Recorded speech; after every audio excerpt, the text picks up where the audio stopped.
over to about Lambs Canyon. That accident is still there, out of traffic and in the left shoulder, and the right lane very full between Kimball Junction and the US 40 turnoff. This 4th of July, hit Bear Lake. Garden City welcomes Starship with Mickey Thomas, plus food, fun, activities, and fireworks. Enjoy a free concert. Visit bearlake.org. Cormac Bone in the KSL Traffic Center.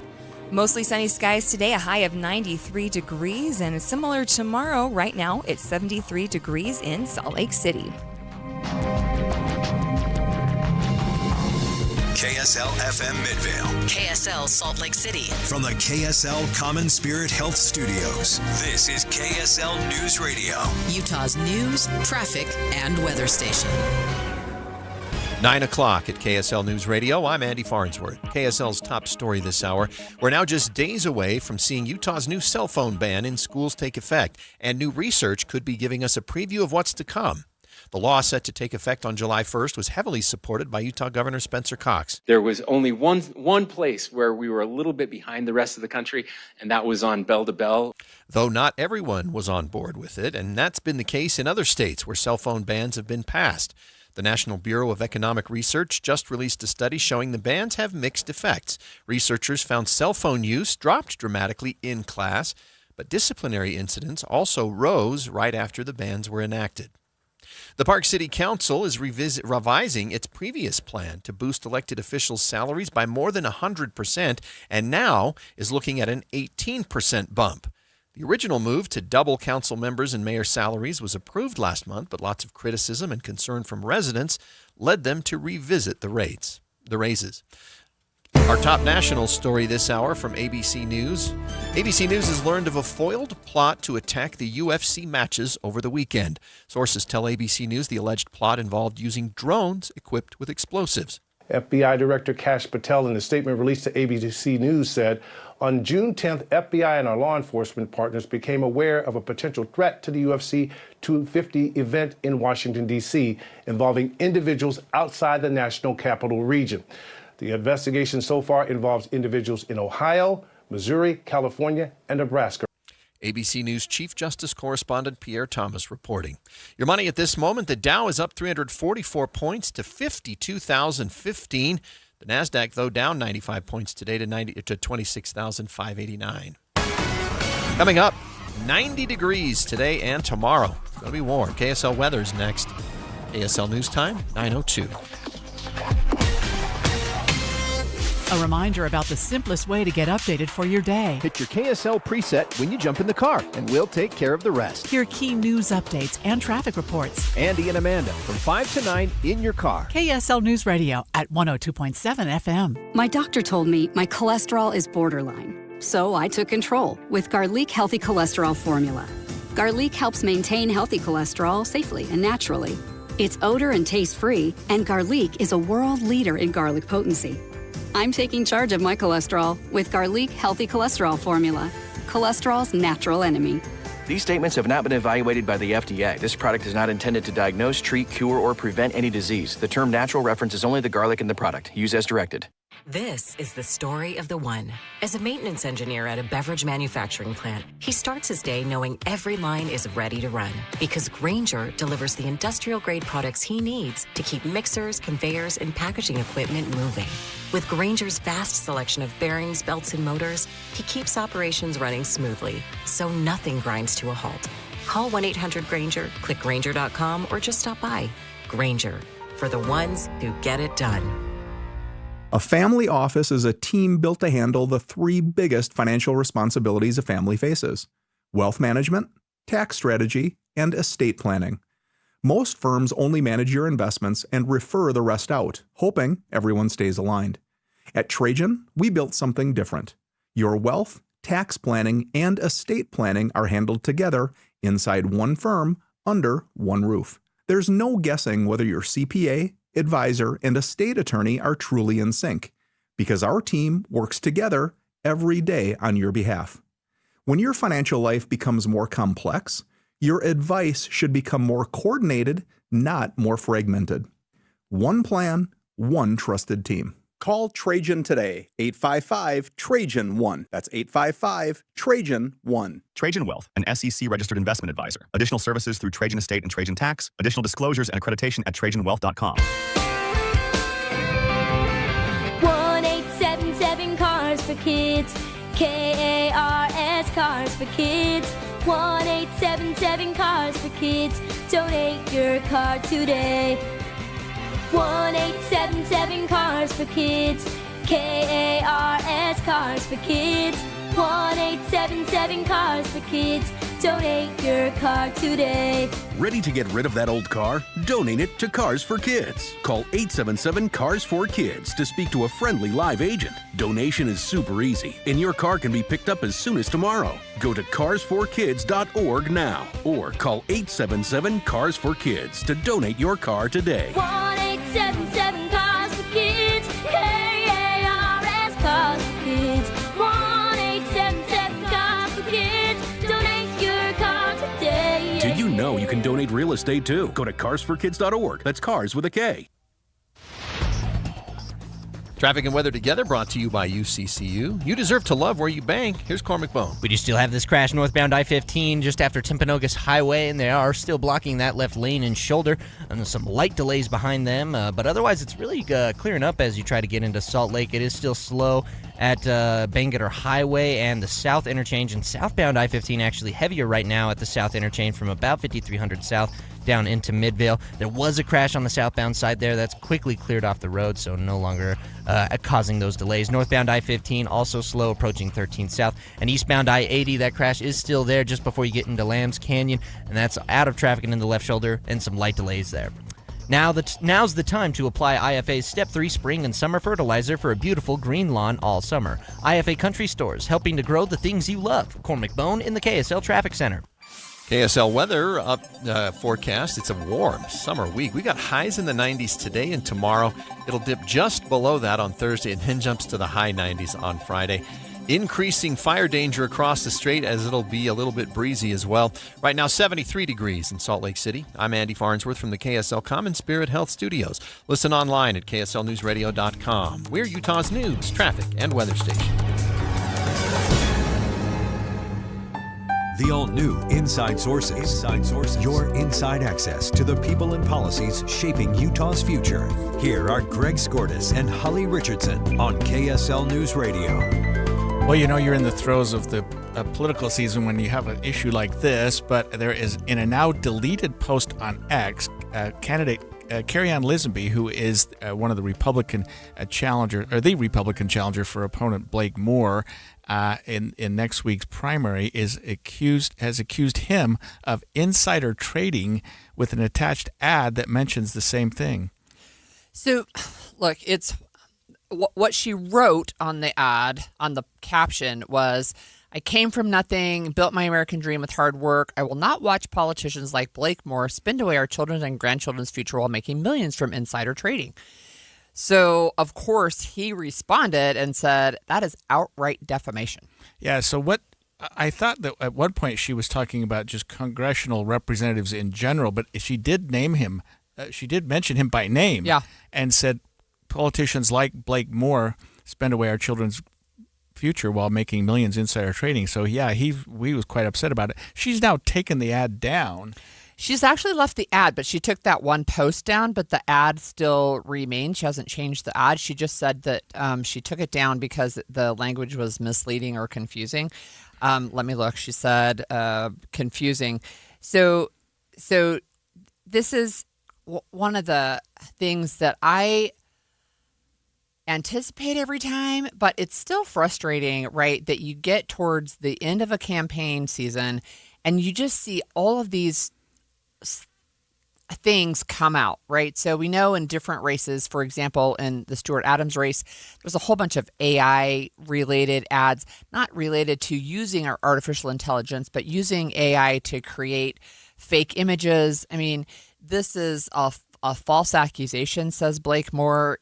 There's some really serious consequences for insider trading. And he says absolutely not. I did want to ask you, though, about defamation, because defamation is a crime, but it's really different when you're a public figure, is it not? Yeah, public figures are subject to criticism and subject to being called out. I mean, they're not subject to being lied about, so that that still applies. But we expect when you are, and not just elected public figures or political figures. This also includes celebrities and exactly. Yeah, exactly. There's a higher right. bar. But yeah, so it would be highly unlikely that somebody would file a defamation case against her, that Blakemor's people would sue her for defamation. Right. Because you hold yourself out in the public spotlight, and you're bound to get some criticism and some things mentioned against you that aren't entirely true. I mean, this one seems fairly straightforward, accusing him of insider trading. Now, he may be involved in some stock trading or something like that arguably could say, well, he was involved in this. There was something with a blind trust, but he didn't have anything to do with that. Right. So, I mean, it is. What was the other one we had last week where somebody was claiming that Senator Curtis was supporting them? You know what I mean? Oh, yeah. Dan McKay, state senator. Yeah, they sent out a flyer saying that Senator Curtis was endorsing them, but he didn't. Right. So you do these things in your flyers or your posts or your ads, whatever, and especially in the throes of the primary election. I mean, we're now a week away today. It's hard to clear something up. I mean, you could make a statement now, and by the time it got cleared up, that vote could be over, or some people may have already voted based on what they saw. That's right, and that's exactly why this used to be called an October surprise, but why it's happening before the primary is because, no disrespect intended to the Democrat running in that race, but this race will probably be decided on Tuesday, right? That instead of saying, okay, well, we're going to have a competitive primary and then we're going to have a competitive general election, it's probably pretty certain that the person who wins on Tuesday in the Republican primary will be the person who wins the general election. So you see all of this churn right before the election. Just as our 4 candidates yesterday may very well be that's right. Almost certainly. So, and we saw at least one of our guests yesterday attacking a different candidate. Yeah, right? One of the candidates pretty aggressively. So one of the things I think people need to know is they really need to go take a thoughtful look at maybe why people are doing this. If you're the challenger, you're always going after the person that you're running against. You have to make a case for why you're different, why there needs to be a change, right? But it's interesting to me in this race that's what Lisenby is going after, because what I had heard all along is she was really focused on redistricting and hitting Blake on his participation in the Independent Redistricting Commission, right? Commission, yeah, and now this is something. It feels like it's totally out of left field. She did blame him for part of that redistricting. Yeah, for sure. Situation. And I think that had been the focus of her campaign. So even this surprises me that it came up with this argument. But I will say this: we're going to have both of them on today, not at the same time. Right? Yeah. That would be interesting. But we're going to have in the 11 o'clock hour, as we continue our Your Voice, Your Vote coverage, we're going to have Representative Blakemore first, and then State Representative Lisenby on second. So 11:05 and then 11:20. So we'll have an opportunity to talk to them about this. But there's also other things too, right? So Blakemore, this is not the first time he's been in a primary. In fact, I think every single time he's run, he's been in a primary. He has a significant financial advantage over the challenger, and a lot of times that's all you need. And I think if I'm right, that early prognosticators, I don't know if there have been polling, think that he's comfortably ahead or at least somewhat ahead in that race. So she may have his organization. Nothing to lose, right? Yeah. So just as Nate Bluin going after Ben McAdams a little bit, because maybe it's time to pull out all the stops. You got and you already mentioned 7 days. People like voting is out, the ballots are out, early voting is already well underway, and I just got notified this morning that my ballot has already been received and counted. So I'm not in that district, but it wouldn't matter if you communicated that to me because I've already voted. Well, our 2 guests today will be from the 2nd Congressional District, which is where I live. But because I'm not a registered Republican, I didn't even get a ballot. We don't have any Democratic primaries, so I didn't get to vote. But I'll be interested to see and get an idea for who my next congressperson will be for my area. Blake Moore has served it very well. Carrie-Ann Lisby has a great reputation. I mean, I think this is a win-win for the 2nd District. And it'll be interesting to talk to them both and see kind of what their positions are. Yeah.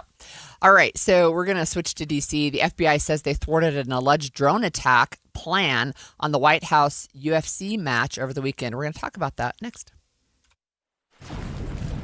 I'm Christian Staples with Arctic Spas. Spring is here, and that means pool time is here. No one makes it easier to have a pool in your backyard than Arctic Spas. We just need 2 days, and you can swim for exercise or enjoy family fun. Arctic Spas all-weather pools continue to be fun all year round versus a regular pool which you can only use during the summer. We make it easy with maintenance-free filters, automatic natural salt water, and automatic pH control. No one wants to spend their time taking care of their pool. We just want to enjoy it. And that is what Water Care Automation is all about. If you're looking for a pool that is easy to install, easy to maintain, easy on the wallet, and you can use it year-round, look no further than Arctic Spas All-Weather Pools. For more information, check us out at arcticspasutah.com or one of our 3 stores covering all of Utah in Salt Lake, American Fork, and St. George. Arctic Spa, the only spa built for Utah's harsh climate. This year, Utahns are celebrating the 250th anniversary of our country, Utah style. Everything from Utah's red rock deserts and blue skies to our snowy peaks and canyons are worth celebrating. As America marks this historic anniversary, we invite you to honor the stories that ground us, the history of the people who came before us, and the places that shape us.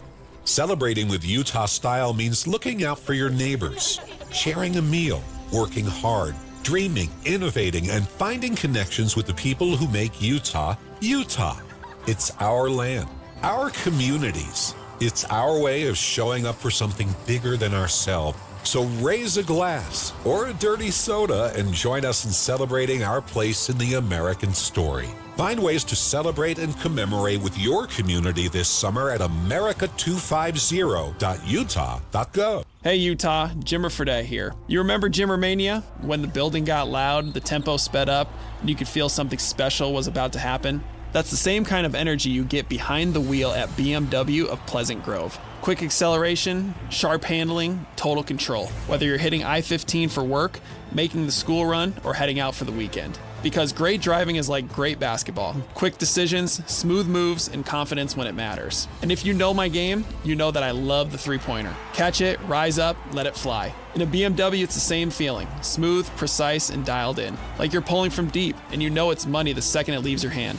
The crew at BMW of Pleasant Grove makes the whole process easy too. No pressure, no runaround. Just a premium experience from shopping to financing to service that has your back for miles. So if you're ready to upgrade your drive and bring that game day energy to every day, visit BMW of Pleasant Grove or online at bmwofpg.com. BMW of Pleasant Grove. Drive elevated. Progressive knows you think the grass is always greener. Like maybe you ride a motorcycle. But today, it's raining. So you wish you had an RV, but if you did, you'd have to listen to some guy parked next to you at a campsite plays acoustic guitar. Now, before you start wishing you had a boat, remember, your brother-in-law would invite himself every weekend. Permission to come aboard, Captain? But one thing that is greener is the money you could save when you bundle your RV, boat, or motorcycle with your home or auto with Progressive. Progressive Casualty Insurance Company affiliates and third-party insurers. Not available in all states or situations. I know that hiring can be challenging. You need someone to match your role perfectly. Well, now you can meet them fast on ZipRecruiter. Build your team, build it sooner. Meet your match on ZipRecruiter. Just head to ZipRecruiter.com/free right now to try it for free. That's ZipRecruiter.com/free. Meet your match on ZipRecruiter. Try it free. Any Hour Services can make sure your AC keeps you cool this summer. Whether you need a tune-up, repair, or just a second opinion about replacing it, call Any Hour Services or visit anyhourservices.com. Stolen Voices of Dole Valley, a gripping new 9-part investigative podcast about a serial killer you've probably never heard of, Warren Forrest, a sadistic predator who prowled the Pacific Northwest in the early 70s. He hid behind the deeds of Ted Bundy, and he's only been convicted of 2 murders, but is suspected of many more. Since the release of Stolen Voices of Dole Valley, a witness identified in the podcast could lead investigators to the remains of Jamie Grissom. He ran into the woods. He said he stumbled. As he fell down, he looks up and sees the body of a young woman. And now the FBI is testing forensic evidence that had been collecting dust for decades. This cold case is now red hot. Binge the entire season of Stolen Voices of Dole Valley right now, wherever you get your podcasts. And make sure to hit that subscribe button so you don't miss out on the latest breaking news. When it comes to vaping, the truth can get clouded. So let's make it clear. Vaping is not safe for youth. Because vaping can put microscopic particles into your lungs. And dangerous things like metals into your body. And nicotine, which can harm a person's brain development through their mid-20s. With appealing flavors, high nicotine levels, and lots of promotion on social media. Many kids think vaping is harmless, but it's not. So talk to your kids about the risks of vaping. Because when you talk, they hear you. Learn more at underagedrinking.samhsa.gov. The new Inside Sources.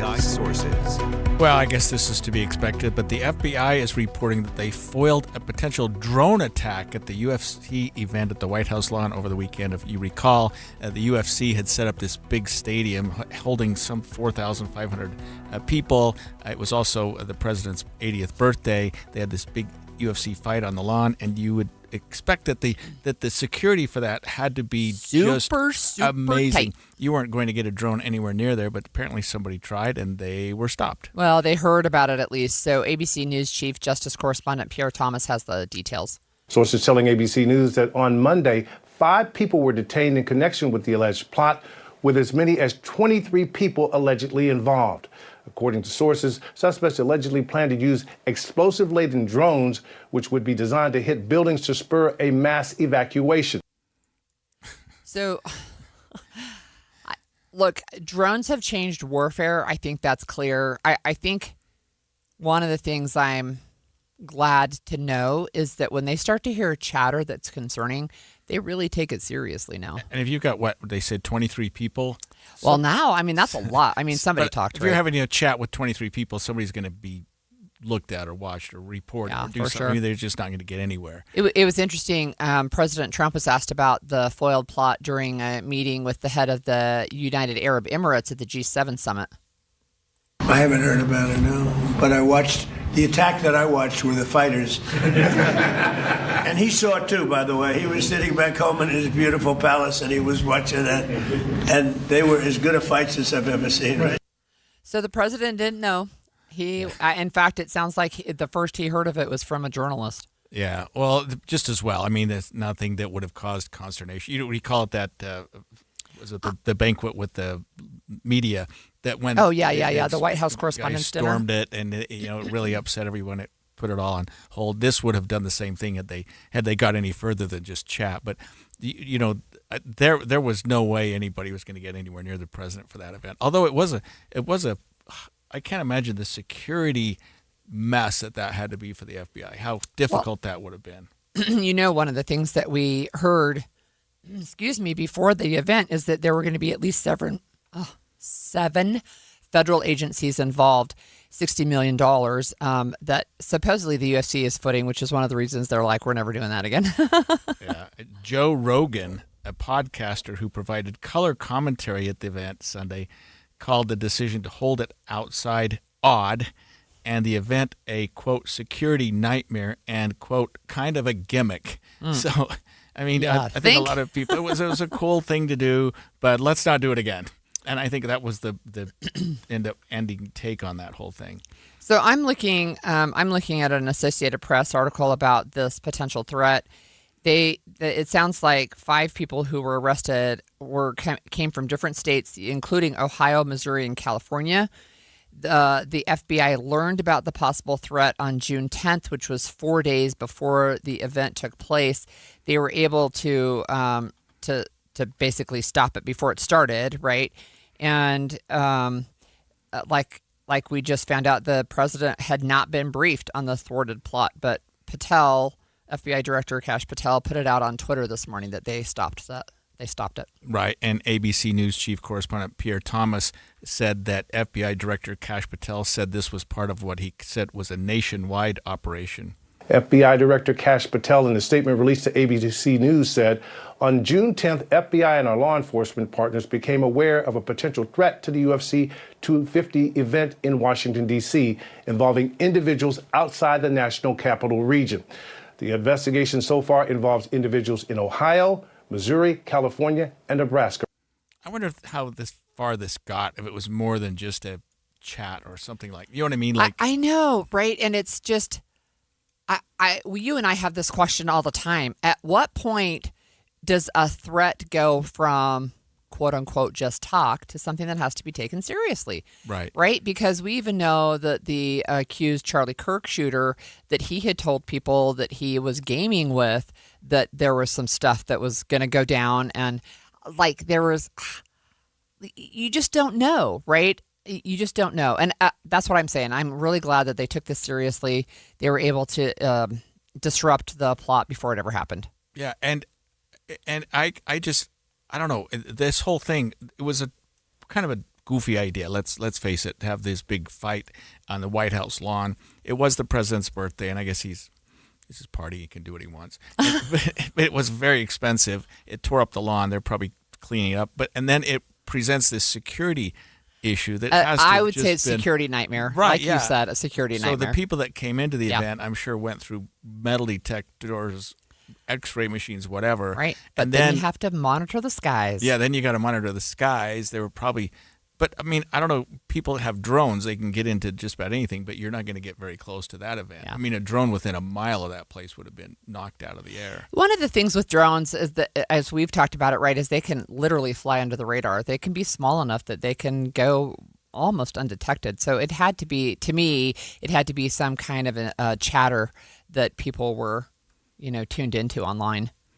But even still, you're not going to get anywhere near the president. I mean, you're not going to get a drone to fly to the front row of the UFC event. You know what I mean? It's just, I don't know. I don't know. I mean, we've had several people who were trying to storm the White House lawn recently. Yeah. I mean, I know that they were taken out by Secret Service. I get that. But there are multiple incidences of people trying to get close to the president. Trump probably came away from that event thinking that it was a success. I mean, the fights were good, although I didn't watch them. I don't know if they were closed circuit, if they were televised live. Usually those things are closed circuit. But it was a professional fight. It wasn't like World Wrestling Association. That was it was the real deal. I read an article this morning, and this is before we had the news of the alleged planned attack, but that there was blood flying, and they thought that was a cool part of the show because you just left blood splatters everywhere. It's like, why do people want to do that? Why do they want to watch it? Why do they want to participate? I don't understand it. I told you I went to one, and actually I've been to two, and the blood does spatter. I mean, that's gross. That's really gross. It's not like boxing, which also I've been to some boxing events too, and there's blood. But these guys are, it's like you fight until somebody submits. Usually, they pretty much give up.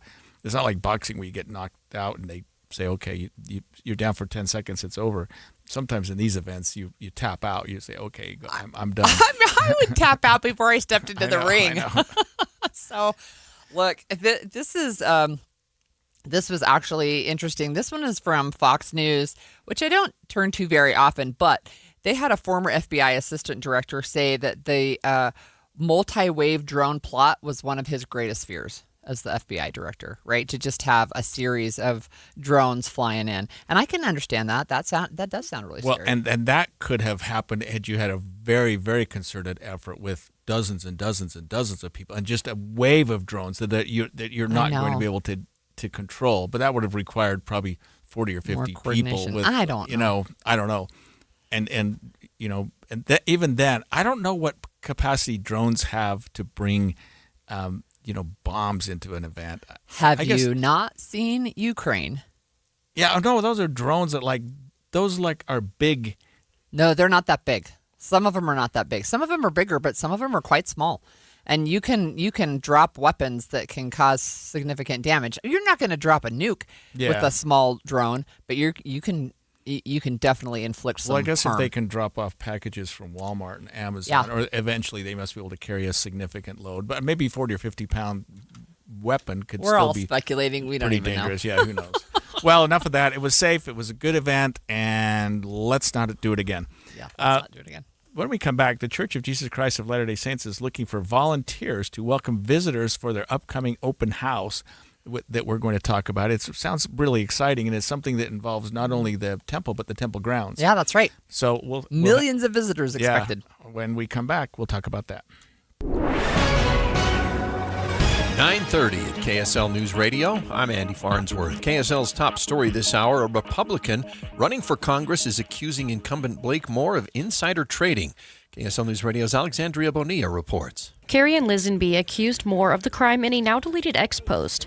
The Salt Lake Tribune was able to get a screenshot and ask her about it. The post itself said she built her American dream with hard work, and she will not watch politicians like Moore spend Utah's children's and grandchildren's future while making millions insider trading. Lisenby tells the Tribune she deleted it because some people found the wording confusing, but cited an article they posted in 2021 about Moore paying a fine for violating a law regulating stock trade disclosures. Moore responded saying these accusations are false, and making them without proof is conduct that Utahns just don't need. Alexandria Bonilla, KSL News Radio. Just a reminder, both Lisenby and Moore will be on Inside Sources at 11 and 11:20 right here on KSL News Radio. Our top national story this hour from ABC News. President Donald Trump says he won't support the renewal of FISA, a government surveillance program, unless Republicans attach the SAVE Act to the final package.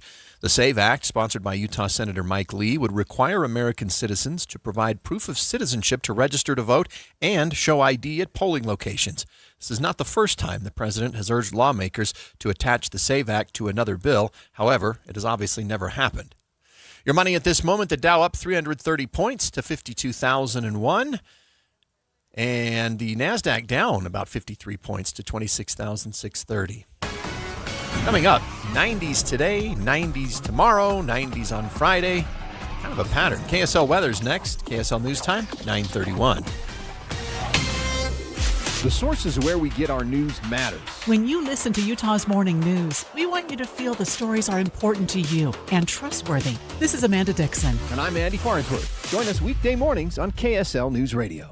I'm Utah tax attorney Jordan Wilcox. Don't face the IRS alone. I was self-employed, and I got behind on my taxes. And then 1 year became 2 years and 3 years, and $116,535.47 to be exact. It just became overwhelming.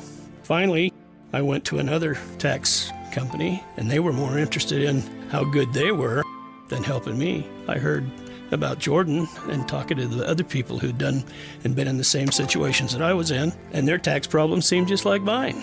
And so I went to Jordan, and it was amazing. They were able to negotiate it down to $5,200, and life became wonderful to me. Don't face the IRS alone.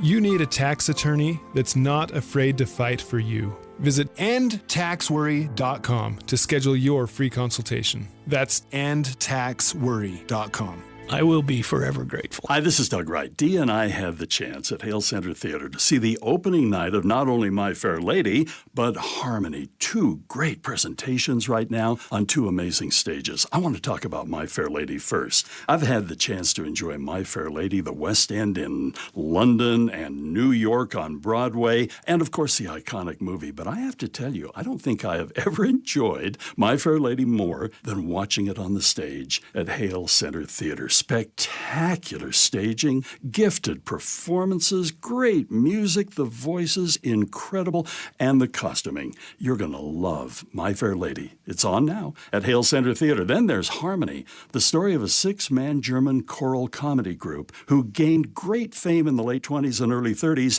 only to be undone by the Nazis. This is a powerful performance. Don't miss it. Get your tickets now. Harmony and My Fair Lady at Hale Center Theater, HCT.org for your tickets. Did you really think Pure Talk was just going to sit back and watch America turn 250 years old without doing something awesome to celebrate? Of course not. That's why they're raising $250,000 for America's Warrior Partnership by the end of July. America's Warrior Partnership is on the front line of preventing veteran suicide. They've had extraordinary success, and here's how you can help. When you switch your cell phone service to Pure Talk this month, you'll be invited to round up to support America's Warrior Partnership. No pressure, but if you do, Pure Talk will match your donation dollar for dollar.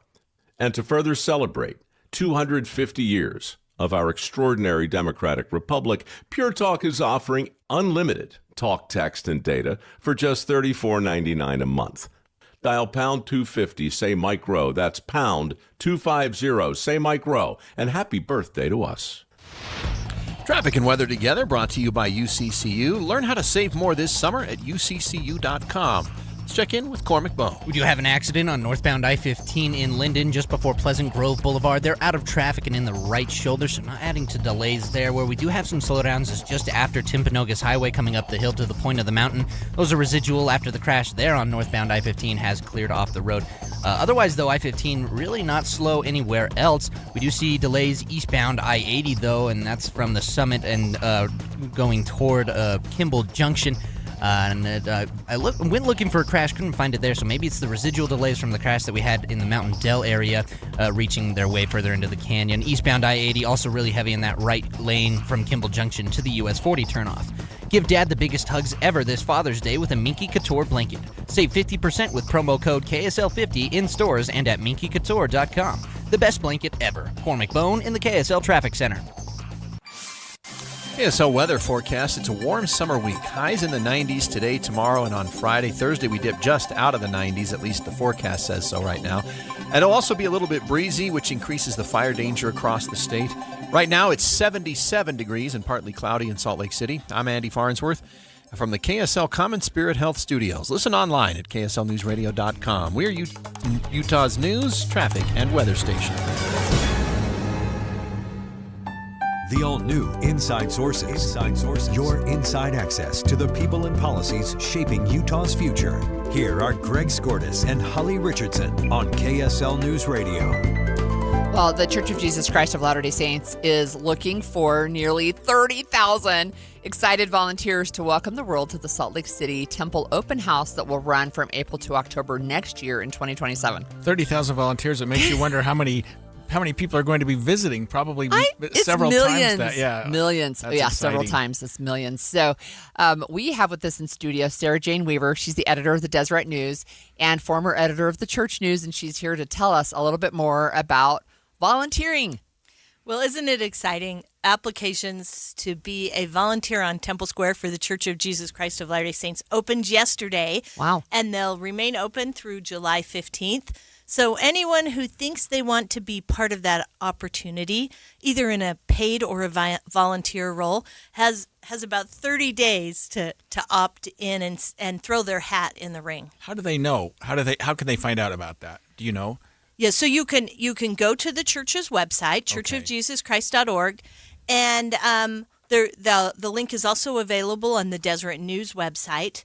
And to be a volunteer at Temple Square during the Salt Lake Temple Open House, you just need to be 16 years or older during that year.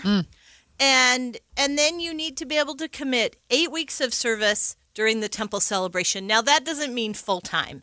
They want you to do one shift a week for 8 to 16 weeks, and those shifts are 3 to 4 to 5 hours long. So you're talking about maybe 4 hours a week in an 8-week chunk or 16-week chunk. That feels really doable. Yeah. It sounds kind of fun, actually. It would be an interesting thing. Yeah. No, I'm sure. I thought about that during the break. I thought, what a pleasant way to spend, because it's from April to October of next year, so it'd be a pleasant time to be outside too if you're on the grounds. Yeah. Yeah. They said you just have to be willing to stand for long periods of time.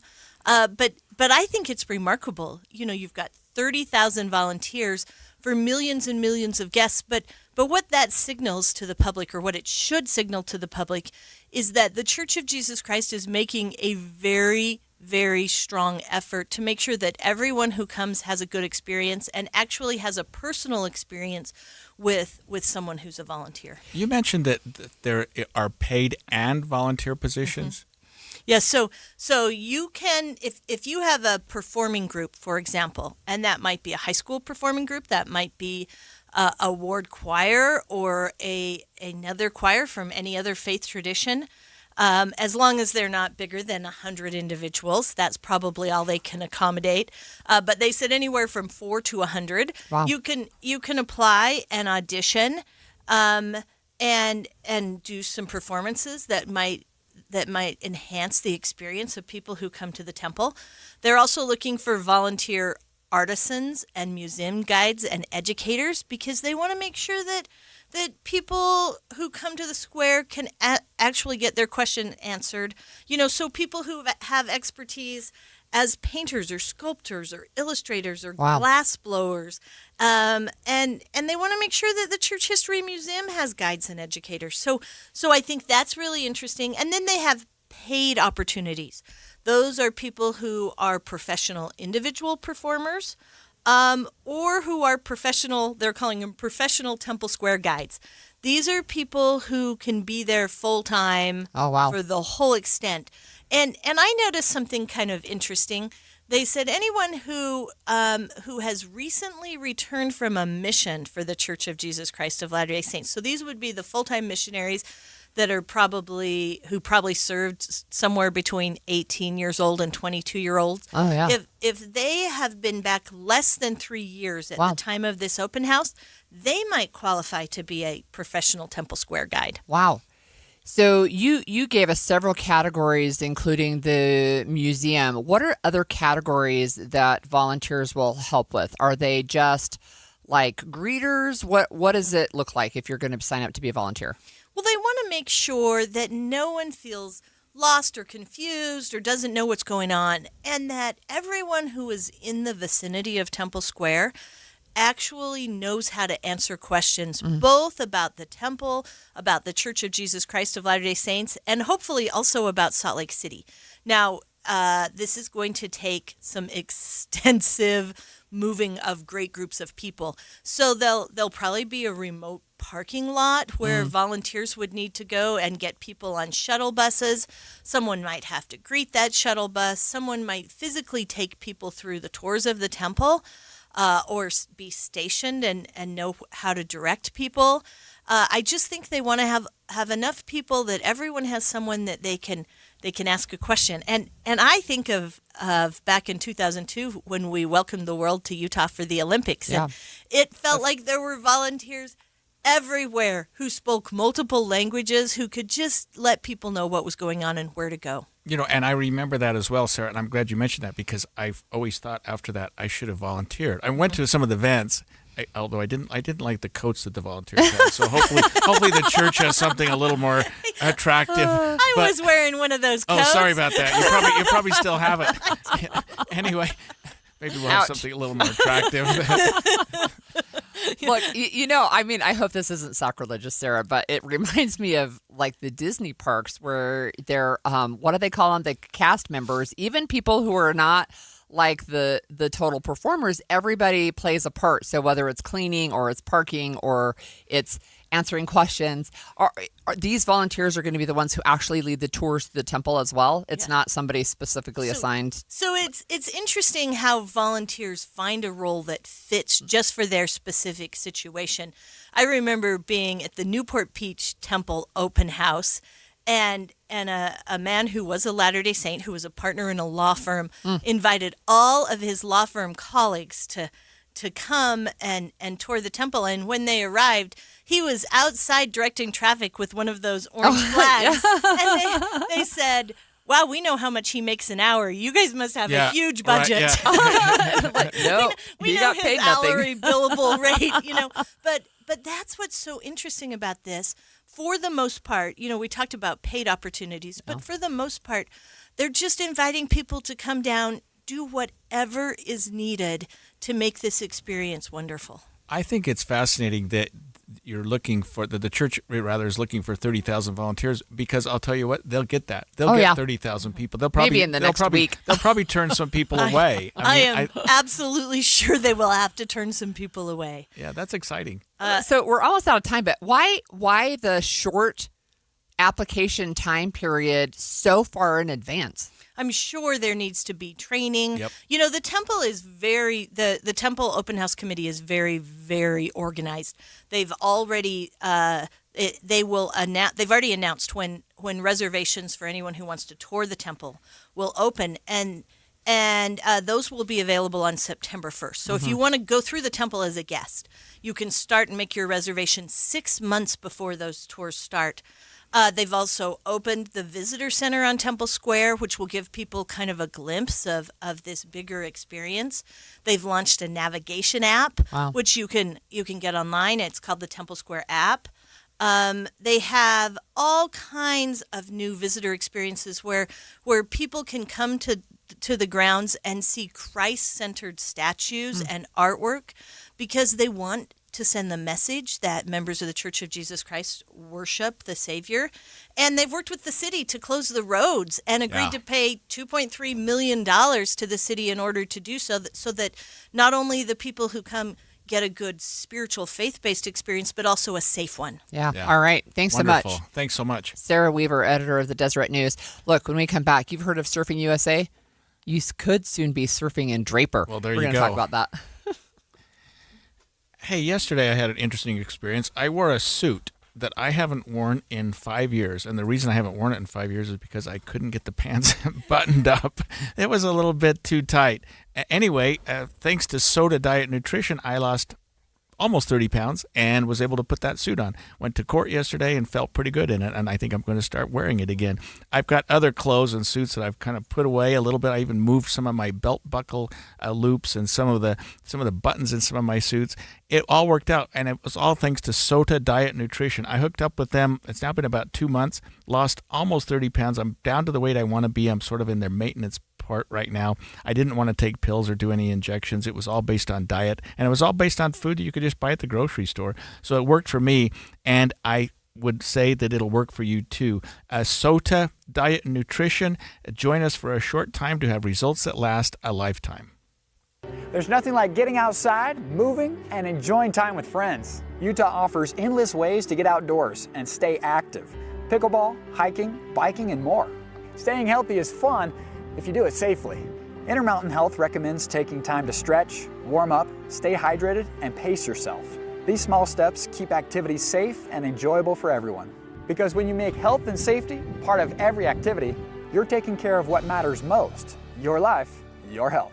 Doug Wright, and I'm here with Monty from Connecticut Quality Water Systems of Salt Lake, an authorized Connecticut independent dealer. Now, Monty, don't all of the other water softeners require us to basically trust our home's water to electronics? If a power surge happens, a fried circuit board, or the power just goes out suddenly, aren't you back to scrubbing hard water scale and dry skin? Yes, we believe the best technology is simple. That's why Connecticut's premium systems are non-electric. While other softeners rely on finicky computers and electronics, Connecticut runs on the kinetic energy of moving water. Nothing to plug in, no buttons to push, and zero electricity. I've had a Connecticut soft water system in my home for many years, and I've never had to do anything to it except occasionally add a little salt. And I love that it never requires me to set or program anything. Dee loves that she always has the soft water. So do what I did and go to softwaterutah.com to learn how your family can enjoy the benefits of soft water without the hassles of traditional water softeners. That's softwaterutah.com.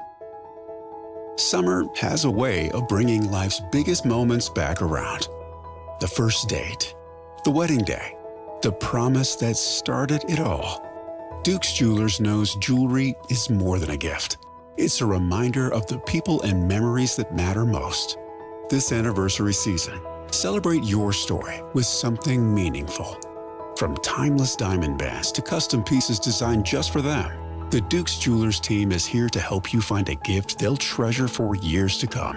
And while you're celebrating the love stories in your life, don't forget Dad this Father's Day. With distinctive watches, bands, and gifts he'll actually wear and enjoy. For nearly 80 years, families have trusted Duke's Jewelers for life's most meaningful moments. Visit dukesjewelers.com or on Main Street in Springville. Duke's Jewelers, celebrating your story, generation after generation. dukesjewelers.com. Hey, Green Gobbler here. So you've got a clogged drain in your bathroom. Water in the sink's overstaying its welcome.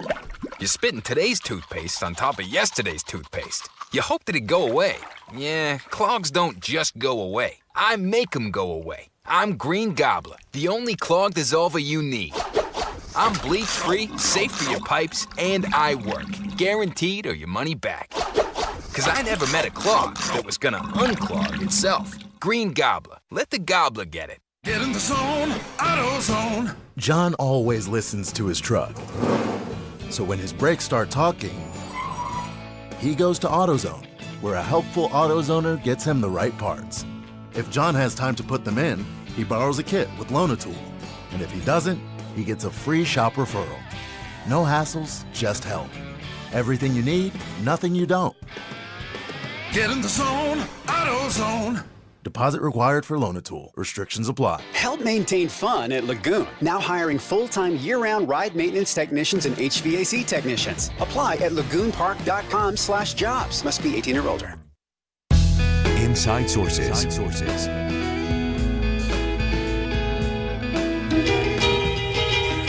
If everybody had an ocean across the USA. We're going to have surfing in, of all places, Draper, Utah. Maybe. It seems like a pretty interesting project that we're talking about. You know, it's interesting to me that Utah actually has several places where you can try surfing. So even down in Utah County where I live, the Linden Pool has like a surfing pool. Like, it's extra. You have to pay extra to go to that part. But the water is so strong. And I had my little Jazzy, it was last year when she was 10, try to go surf it. It was just a wipeout after wipeout after wipeout, right? And there's Provo Beach, right? Those are different. But it's just so interesting. It's like we live in a desert, but we're going to have surfing. I know, and we're going to take a lot of water to do it, but it might be worth it. A large surf park is now being planned in Draper. This is an area just west of I-15 off of Bangerter Highway. They're going to build 418 residential units, 100 townhomes, and a 8.8-acre surf park. And the renderings of it are beautiful. I mean, this thing is huge. I think it sounds exciting. I mean, I know that it's not the best use of water, but maybe it is. Maybe it is something we should do. But I do think it's really interesting, right? And it does look really beautiful. And this is, to me, this looks more appealing than the one that I described, where it's just the water just pounds you, right? So I think there's another one down south too. Isn't there something down towards the St. George area where they're doing surfing or something? Surf parks, although it doesn't surprise me. You'd think that some of these big waves parks that they have, the swimming pools and stuff that they have. I've seen some that have big waves. I didn't know that any of them were big enough to surf on. So it is interesting. One of the things that they're saying is that if this happens, right, that the surf park would serve as a national training center for men and women's Olympic surf teams. One of the things that surfing is, like surfing in the wild, is it's unpredictable. You may have really good waves. You may not have really good waves, right? Hawaii has really great surfing along the North Shore sometimes of the year, right? In fact, I think the big one is called the Eddie Aiku, maybe. My daughter was there, and she said the 3 years that she lived there, it only happened one winter because the waves never got big enough the other 2 winters. Anyway, this would be really controlled, where you can say we can have very structured practice. Yeah, it's odd that you'd have a training center for surfing in Draper, Utah.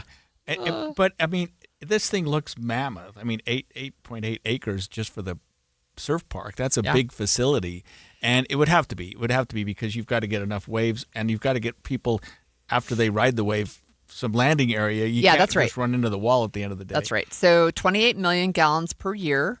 That's about 4 times, well, that would be for the 490 units of housing, which is 4 times more than what the surf park would use. They also said that it would be a closed loop system and the quote, most sustainable pool on the market. So they would also design it to capture rainfall and snowmelt. I mean, it's out in the open. Of course, it's going to capture that and help offset water loss through evaporation. So look, I mean, at least they're thinking about it. They're also thinking about noise mitigation, but I just think it kind of sounds fun. Have you ever surfed? No. Well, let me rephrase that. I have done boogie boarding. I've never done anything on a surfboard. I've used a boogie board, and I've done body surfing, which is just your body. If they built this, People would I'll come. be 70 plus by the time it's done. I'm going to take a lesson. I think it'd be the so coolest fun. thing in the world because it's kind of a control. I assume that they'll give lessons. I tried to get up on a surfboard one time. I didn't have the balance to do it, but I have done boogie boarding. So Is that the one you lay on, like Superman yeah. style? Well, and it's like a kickboard. It's Yeah, only yeah. about that big. Yeah, we have a texter say there's been one in Ogden for a while. So see what we're learning. We learn so much when we do this show. And I live in Ogden. How do I not know about that? I don't know. I think I know where that must be though. So they said construction is anticipated to start this fall with a target opening date sometime in 2028. So that's like a year and a half It's got to be an construction. expensive project because it's not just the surfing venue. They've got a lot of things building up around it. I told you I'm thinking of downsizing, so maybe that's where we should move. Yeah, buy a house near the surf park. Yeah, Near the surf park. I think this is an area there, and when the prison was taken down, it opened a ton of area. This seems like it's a little further north than that, but not far. When you think of Bangor and west of I-15, but there's a lot of ground out there right now because of what happened with the prison, and this might be just on the fringe of that. It is, and this is a KSL article and it says it is on the edges of the point. So if you remember, you've talked about this, but the point includes retail, it includes housing, it includes entertainment, it includes a new University of Utah medical campus will be down there. So this is in the vicinity, but not right at the point. Yeah, so the Draper City Council approved it. They're calling it Veranda West, which is, I guess, the master plan, the big development that includes this 8.8 acre surf park, but it includes, like you said, a lot more. This could be a big boon for that part of the valley. Yeah. Because let's face it, the prison wasn't. Right. I went there a lot. It wasn't a big tax. Wasn't a big tourist producer. draw, Yeah, no. not a tourist zone for sure. Not a tourist zone for sure. So it's just a fun story, right? That we could have potentially world-class artificial surfing in the state of Utah. Yeah, I can't imagine that. But I mean, if it's the drawing of it is spectacular. What I think is cool is that it's sort of a central part of a bigger development. Yeah. It's something that would be fun, and like you say, it might be an interesting place to live. Actually, we're not the visionaries who have to come up with this, and so it's Right. really fun to see what people can think about. And that there are wave pools. So I've heard about wave pools, right? And we've been in wave pools at water parks. They're not the same as surfing waves, but they're fun, right? Yeah. To have some waves, you can ride the waves, little gentle swells. And if you think about the fact that we have decided that Salt Lake needs so many units in the next 10 years, this adds 418 to that group. That's a significant. It's not obviously what we need, but it's a big help, and that's a good part of the area. If you're talking about people wanting to stay in Salt Lake Valley, start to stay in Salt Lake County, there's only so many places to go. It's pretty full. But that particular area opened up a ton of space because of the prison shutting down, and you're really close to the sort of the north end of Utah County as well, where there's a lot of development at Saratoga Springs. Some of that area down there has really done some wonderful things. So if you could combine that all into one big area, planned development, right? Yeah, it could be could be pretty interesting. Linden, all that area down there. You even live not too far. Well, Linden is pretty built out. So is where I live in Pleasant Grove. Although there's a little bit of farmland close to where I live. But it used to be when I moved to our area. We've been there almost 23 years. Behind us was all farmland. It's all houses now. In fact, there are. It's not just that it has been built out, and I know Orem is the same way, pretty much built out, it feels like. The question is, how do you start to do these high-density houses, which is what you need, really, when you start to talk about affordable housing. They need to be on smaller lots. They need to be smaller houses, and that's where we struggle if it's mostly built out. Like, I have an acre. I don't think I could zone it to put in a duplex in my backyard, right on a half an acre. Speaking of which, I mean, I'm digressing quite a bit here, but we talked earlier about what they're going to do with the old ball field in Salt Lake. Yeah. That 13th South area, and it's being taken down. But that's another development that I would be interested in maybe following up on eventually to see what they have planned there, because it seemed really interesting. We talked about that on our show last year sometime. It's been quite a while, maybe 6 months even. Yeah, something's and gotta they be talked going about on they there. want to put high density housing there, but the people were really concerned about taking out any of the greenery, and so the heat index, they were worried about that. I remember that. They want to do high density housing. If you build walkways, parks, things like that there out by where the prison grounds used to be, I mean, you could do some pretty cool things to Salt Lake County. And let's face it, there's only so many places to build in Salt Lake County, but those are two big areas that are opening up that could be kind of fun. All right. So surf pool, 6 to 9 million gallons of water per year, less than high density housing would use. Yeah, well, speaking of my hometown, Ogden Valley now, I don't even know if that's what it's called, Eden or Ogden Valley. It's not officially named yet. Yeah, yet. we don't even know what we're called yet. But they're suing the Utah State Tax Commission because they want to raise property taxes. Ouch. We'll be discussing that with Ogden Valley Council member Kay Hoagland, a friend of mine, when we come back after the break. Stay with us.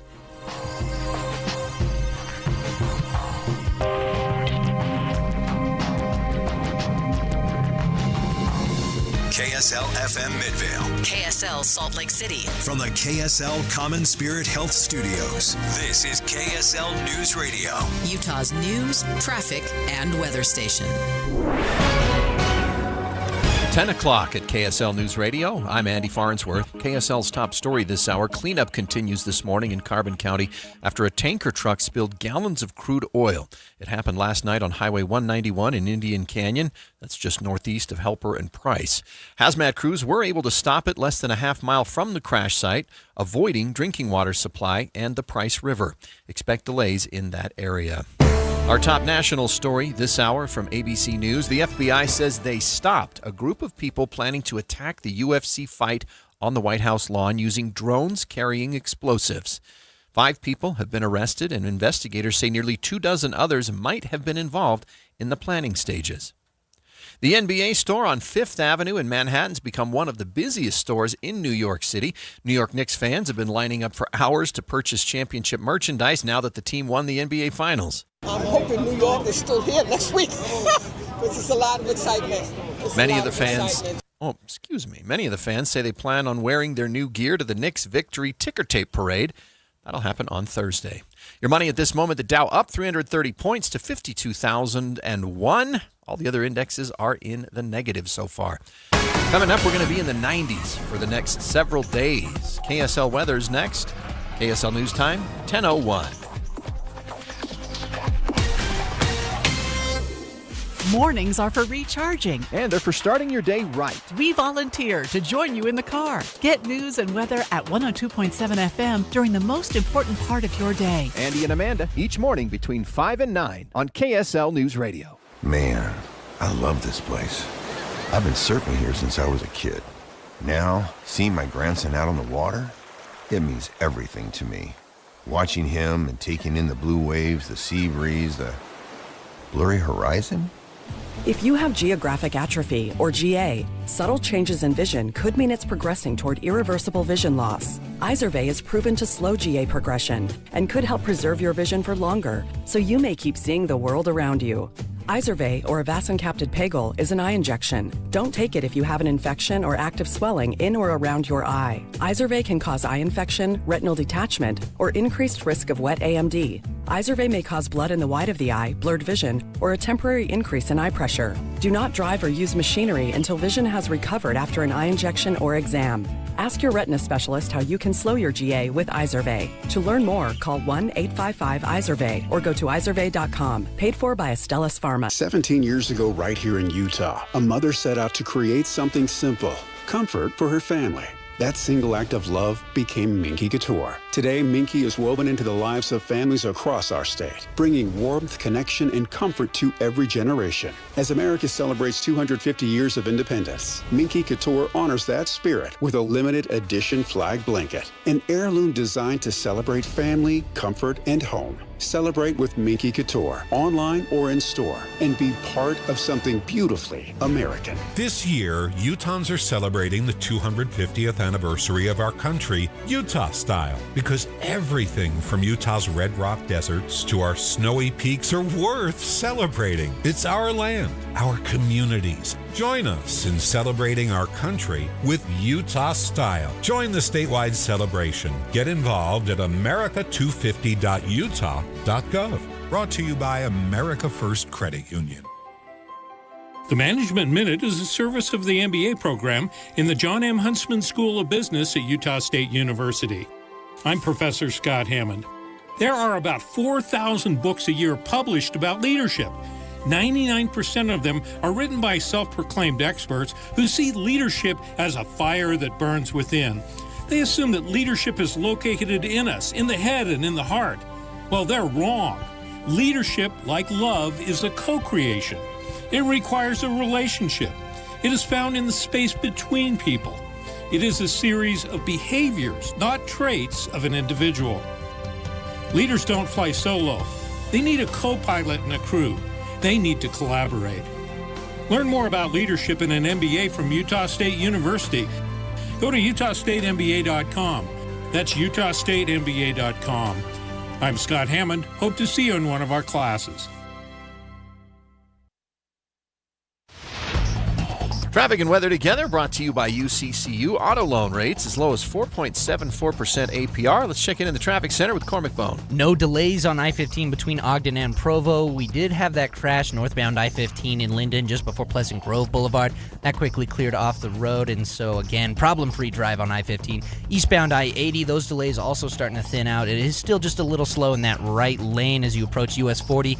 And that's residual delays lasting a little longer into the morning, and that's because of the crashes that we had in Parley's Canyon. Those cars that are usually over there getting there a little later in the day. Let Zero Res make your carpet new again. Call 866-ZERO-RES or go online to zerores.com to schedule your appointment today. Cormac Bone in the KSL Traffic Center. KSL weather forecast, the wind is going to pick up today, and then it will get still up to 93 degrees in Salt Lake City. Tomorrow, almost identical, a high of 92 in the forecast. Right now, it's 79 degrees already with a few scattered clouds. I'm Andy Farnsworth from the KSL Common Spirit Health Studios. Listen online at kslnewsradio.com. We're Utah's news, traffic, and weather station. The all-new Inside Sources. Inside Sources. Your inside access to the people and policies shaping Utah's future. Here are Greg Skordas and Holly Richardson on KSL News Radio.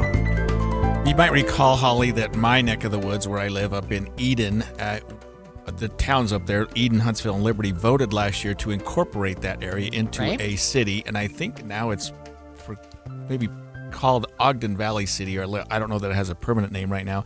But after the city was incorporated, they learned that they were a little bit behind in their tax revenue and tried to get the legislature, I guess the tax commission, to give them a break to do that. They couldn't get the taxes raised, and so now we're learning that there's been a lawsuit filed by Ogden Valley City, a Utah municipality, against the Utah State Tax Commission. So it's interesting to me because I don't usually see municipal government suing the tax commission, but you're right, it was a timing thing. So the city's certificate of incorporation was issued on January 2nd, but the deadline to implement a tax hike for the fiscal year was January 1st, which was, of course, a holiday. And so that's where you get this dilemma. So I'm super interested in this discussion. Well, we're joined by City Council Member Kay Hoagland. Kay, thanks for joining us this morning. You're very welcome. I'm pleased to join you. Kay, what's the name of our city, by the way? What are we called? It's Happy Valley. No, there you Greg's go. Okay, poking fun at us. We one of the interesting movements in our community is people wanted to rename the city. So we partnered with Weber State University, and we have some good surveys. And the City Council is going to make a decision probably in July. But the top runners are Eden Valley, and Pineview. Okay, good. I like them all. I still like Happy Valley. You should go for that. All right. So tell us about the lawsuit, why it was important, and what it intends to do. You bet. It's important simply because as of the date of incorporation, we became a taxing entity. And it was much to our surprise that when it came time for us to initiate the truth in taxation process to seek increased property taxes, which we severely need to take care of this new city, we ran into roadblocks, which are nowhere in the incorporation code. And we're told, oh, you can't participate because you weren't certified on a magic date, January 1st. And we did everything possible over 4 years and jumped many, many hurdles to become incorporated. We had repeatedly requested the Lieutenant Governor issue our certificate of service on December 29th. We even pointed out there could be tax implications. However, it was a holiday week, and so it wasn't issued until the day after January 1st. You know, I'm a recovering lawyer, still active, doing pro bono work. And I kept pressing, like, what's the magic of January 1st? What is this? Well, lo and behold, it's really a financial rule. It's not a law. It's actually an administrative rule within our friends at the Tax Commission. And the magic of January 1st is it's the anchor for the assessments all across the state. That's when properties are assessed.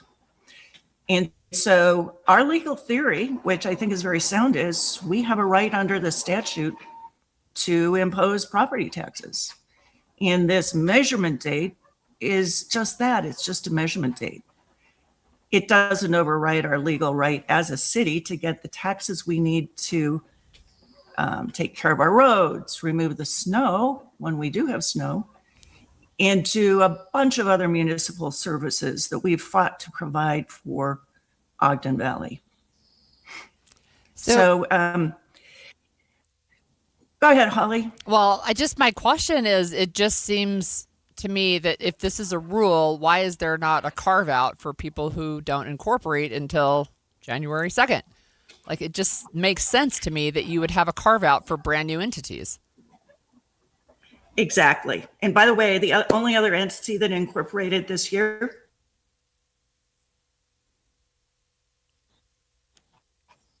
You cut out. Oh, we lost Kay. Maybe we'll get her back.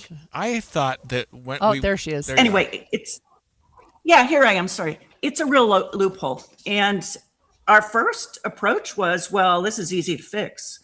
With our friends at the Utah League of Cities and Towns, we contacted our legislators, and it's very easy to. I have residents calling in. Sorry. Okay. I thought that you were considering going to the legislature, Kay, and asking them.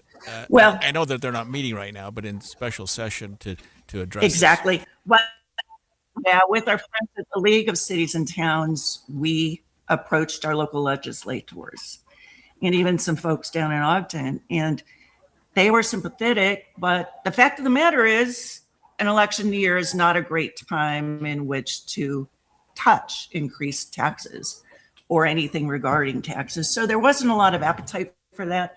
What an easy fix it would have been to just say for any newly incorporated city in the first quarter or the first 6 months of the year, they would be allowed to participate in truth and taxation to get the money they need to serve their new city.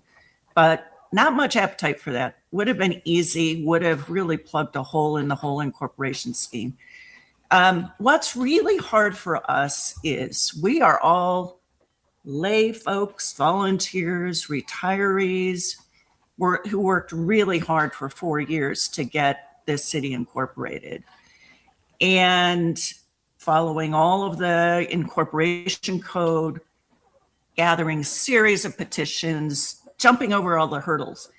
And then apparently over in this far reach of the code under the finance code, even buried in a regulation of the Tax Commission, is this rule. It's a tax commission rule, not a law. But they said, boy, if you aren't a city on January 1st, you're out of luck. So we've got a real disconnect in the whole statutory system that governs incorporation. Two parts of the code don't talk to each other. And then we've got administrative regulations regarding really assessment. We're not precluded by statute from assessing taxes. It's this internal tax commission rule. So it's a classic battle of, okay, do code rights under the Utah State Code that have been granted to a new city, do they trump administrative regulations of what I call the state property tax machine? And I don't do that disrespectfully because, there are fabulous people who helped us with our sales taxes at the State Tax Commission. But the property tax is not linked very well at all, if at all, to the incorporation process. Another big gap that we and other cities have fallen into is you're not supposed to be able to incorporate a new city and immediately need an increase in property taxes. There's this thing called feasibility study that the LG asks a contract service. These are esteemed municipal finance people who apply formulas to see if you are financially viable as a new city. If you are, you get to put that on the ballot. And apparently that was done in this case. Yeah, and you were found to be financially viable, and that's been a real problem too. We need to cut you off, Kay, because we are out of time. But thank you very much, and that was very enlightening, and we will follow that lawsuit very closely, especially those of us that live up there. For sure. Thanks, Kay. So next, a man in Washington County has been arrested for writing a really big bad check while in court for sentencing for writing bad checks. We're going to talk about that when we come back. Super deals on all sewing machines and sergers at Dave's Bernina in St. George and Provo. Up to $500 off new Bernina machines from $3,000 to $6,000. Save up to $800 on a $7,000 to $9,000 purchase. And get a big discount of $1,500 on a new Bernina, $15,000 retail price and over. Save big on the Bernina 475 and 335 machines. Take advantage of low prices on the 770 Pro and 570 models. See the world-famous Bernina 990 model. That's on sale, too. Come in now for bargains on trade-ins and demo machines. Yes, Dave's Bernina has a limited supply of new machines, out-of-the-box special event machines that are available at incredible savings. Don't miss this sale. 36 months, no interest financing on certain machines. Dave's Bernina, 691 East St. George Boulevard and 2017 North 550 West in Provo. Dave's Bernina. It's back, and you will be too. June 18th through the 20th at the Cache County Fairgrounds, it's the Summerfest Arts Fair, celebrating its 42nd anniversary, featuring local and regional artists and musicians. You're gonna love this, like you loved it before. Art, painting, ceramics, music, food. Summerfest Arts Fair is loaded with all the things you and the family love the most. Then get set for an amazing lineup of musicians, featuring headliners The Last Wild Buffalo, Harper's, and the Abscometrists. Enjoy other regional musicians like Fry Pan Band, the Lonely Hearts Club Band, and Puddin'. This is where local, regional, and national artists come together to celebrate the arts. Discover 172 artist booths, 38 performing groups, and 30 food vendors, along with a plein air art competition. Get full details at logansummerfest.org. logansummerfest.org. Summerfest Arts Fair, June 18th through the 20th at the Cache County Fairgrounds. The Summerfest Arts Fair. This is Colin Keary from the New Millennium Group. Have you ever had a question for your financial advisor only to find out that the next available appointment is months away? At New Millennium Group, we believe that financial advice should never be limited to once-a-year review meetings. Life happens every single day. Markets change, retirement questions come up, family situations evolve, and when they do, you deserve answers. That's why we pride ourselves at the New Millennium Group on being accessible when our clients need us most. Whether you're wondering wondering about your investments or a major life decision, our team is here to help provide guidance. We're not interested in being the firm you hear from once a year. We want to be your trusted resource throughout your entire retirement journey. If you're looking for a financial team that values relationships, communication, and responsiveness, we'd love to meet you. Give us a call today at 888-999-6370. That's 888-999-6370, or visit us at utahsfinancialplanner.com. Progressive knows you could have easily taken the freeway, but you took the scenic route to see a waterfall and an oddly busy boiled peanut stand. Discovering the unexpected is exactly why you bought an RV, so protect it with a bundle from Progressive. Because although you may be 3 hours behind schedule, you're 6 jars of jam richer and possibly enrolled in a butter churning workshop. Switch to Progressive and protect your RV, boat, or motorcycle by bundling with your home or auto insurance. Progressive Casualty Insurance Company affiliates and third-party insurers. Not available in all states or situations. Hey, Green Gobbler here. So you've got a clogged drain in your bathroom. Water in the sink's overstaying its welcome. You're spitting today's toothpaste on top of yesterday's toothpaste. You hope that it'd go away. Yeah, clogs don't just go away. I make them go away. I'm Green Gobbler, the only clog dissolver you need. I'm bleach-free, safe for your pipes, and I work. Guaranteed or your money back. Because I never met a clog that was gonna unclog itself. Green Gobbler. Let the gobbler get it. Got an expensive AC replacement or repair quote? Get a free second opinion with Vyrock Heating and Cooling. Call or text 801-306-8360 or visit VyrockAir.com. VAIRockair.com. Let me ask you a question. You have a best friend? How big would it shock you if somebody told you that your best friend just killed somebody? 911, what's your emergency? Someone on the other line said they kidnapped my son and they're demanding $500,000. I've asked myself so many times, what in the world happened? Ransom is available now. Listen at ransompodcast.com or wherever you get your podcasts. And expanded Inside Sources. This is kind of a lawyer's worst nightmare, Holly. You show up in court. Show up in court for your client's sentencing for a charge. In this case, it was a bad check charge. And you're about to be sentenced, and the judge says, oh, by the way, your client picked up new charges for writing bad checks. This is not the way you want to go to court and way to present your client when you go to court. Yeah, and of course he's presumed innocent, but 20-year-old Matthew Foy was in court, and this was just a couple weeks ago, about to be sentenced on several charges of issuing bad checks. And bad check is like a theft charge. It's charged based on the value of the check. Right. He's there for sentencing, and the prosecutor says, by the way, Judge, we have brand new charges we're filing against him because he just wrote a $51,800 check to purchase a vehicle, and that check was returned as unpaid. Okay, so I have so many questions. Right, yeah. Who takes a $51,800 check from a 20-year-old without verifying funds in the bank and says, oh, yeah, I think I'll just take this check? Well, this car dealership did, and I won't mention their name because it does seem problematic. And what 20-year-old writes a check for a car for $51,800? Hey, I happen to have it in my checking account. I mean, maybe there was some, who knows what they did. I don't even want to pretend because I'll tell you what, I've had money in my checking account and they still want verification or a cashier's check or something like that where they can verify the funds. You can't just go down and say, here's a check for $51,000 and so it's returned. But I'll tell you what, he's hit the big leagues now. $51,000 is a big check. That's a lot of money. It puts him in what we call a second-degree felony. Of course, any check, once the theft gets over, I think it's $5,000 or $10,000, it becomes a second-degree felony. So yeah, and compounding the other charges that he's got, and it makes sense that the judge is like, we're not going to sentence you on these charges because you picked up new charges. You're going to violate your probation the next day, so you can't do that. And in fact, what the judge did was he revoked his bail and just said, look, we're not going to leave you out because we left you out and you allegedly committed new crimes while you're out. Yeah. I mean, how awkward is that? And so the judge hooked him up and actually issued what they call a no bail warrant, which means there's no amount of money that he can post to get out. He is going to sit in jail until these charges are now adjudicated. So this is a St. George News article, and in it, it's talking about the other cases. So one of the cases, he wrote a $35,900 check to purchase a pickup.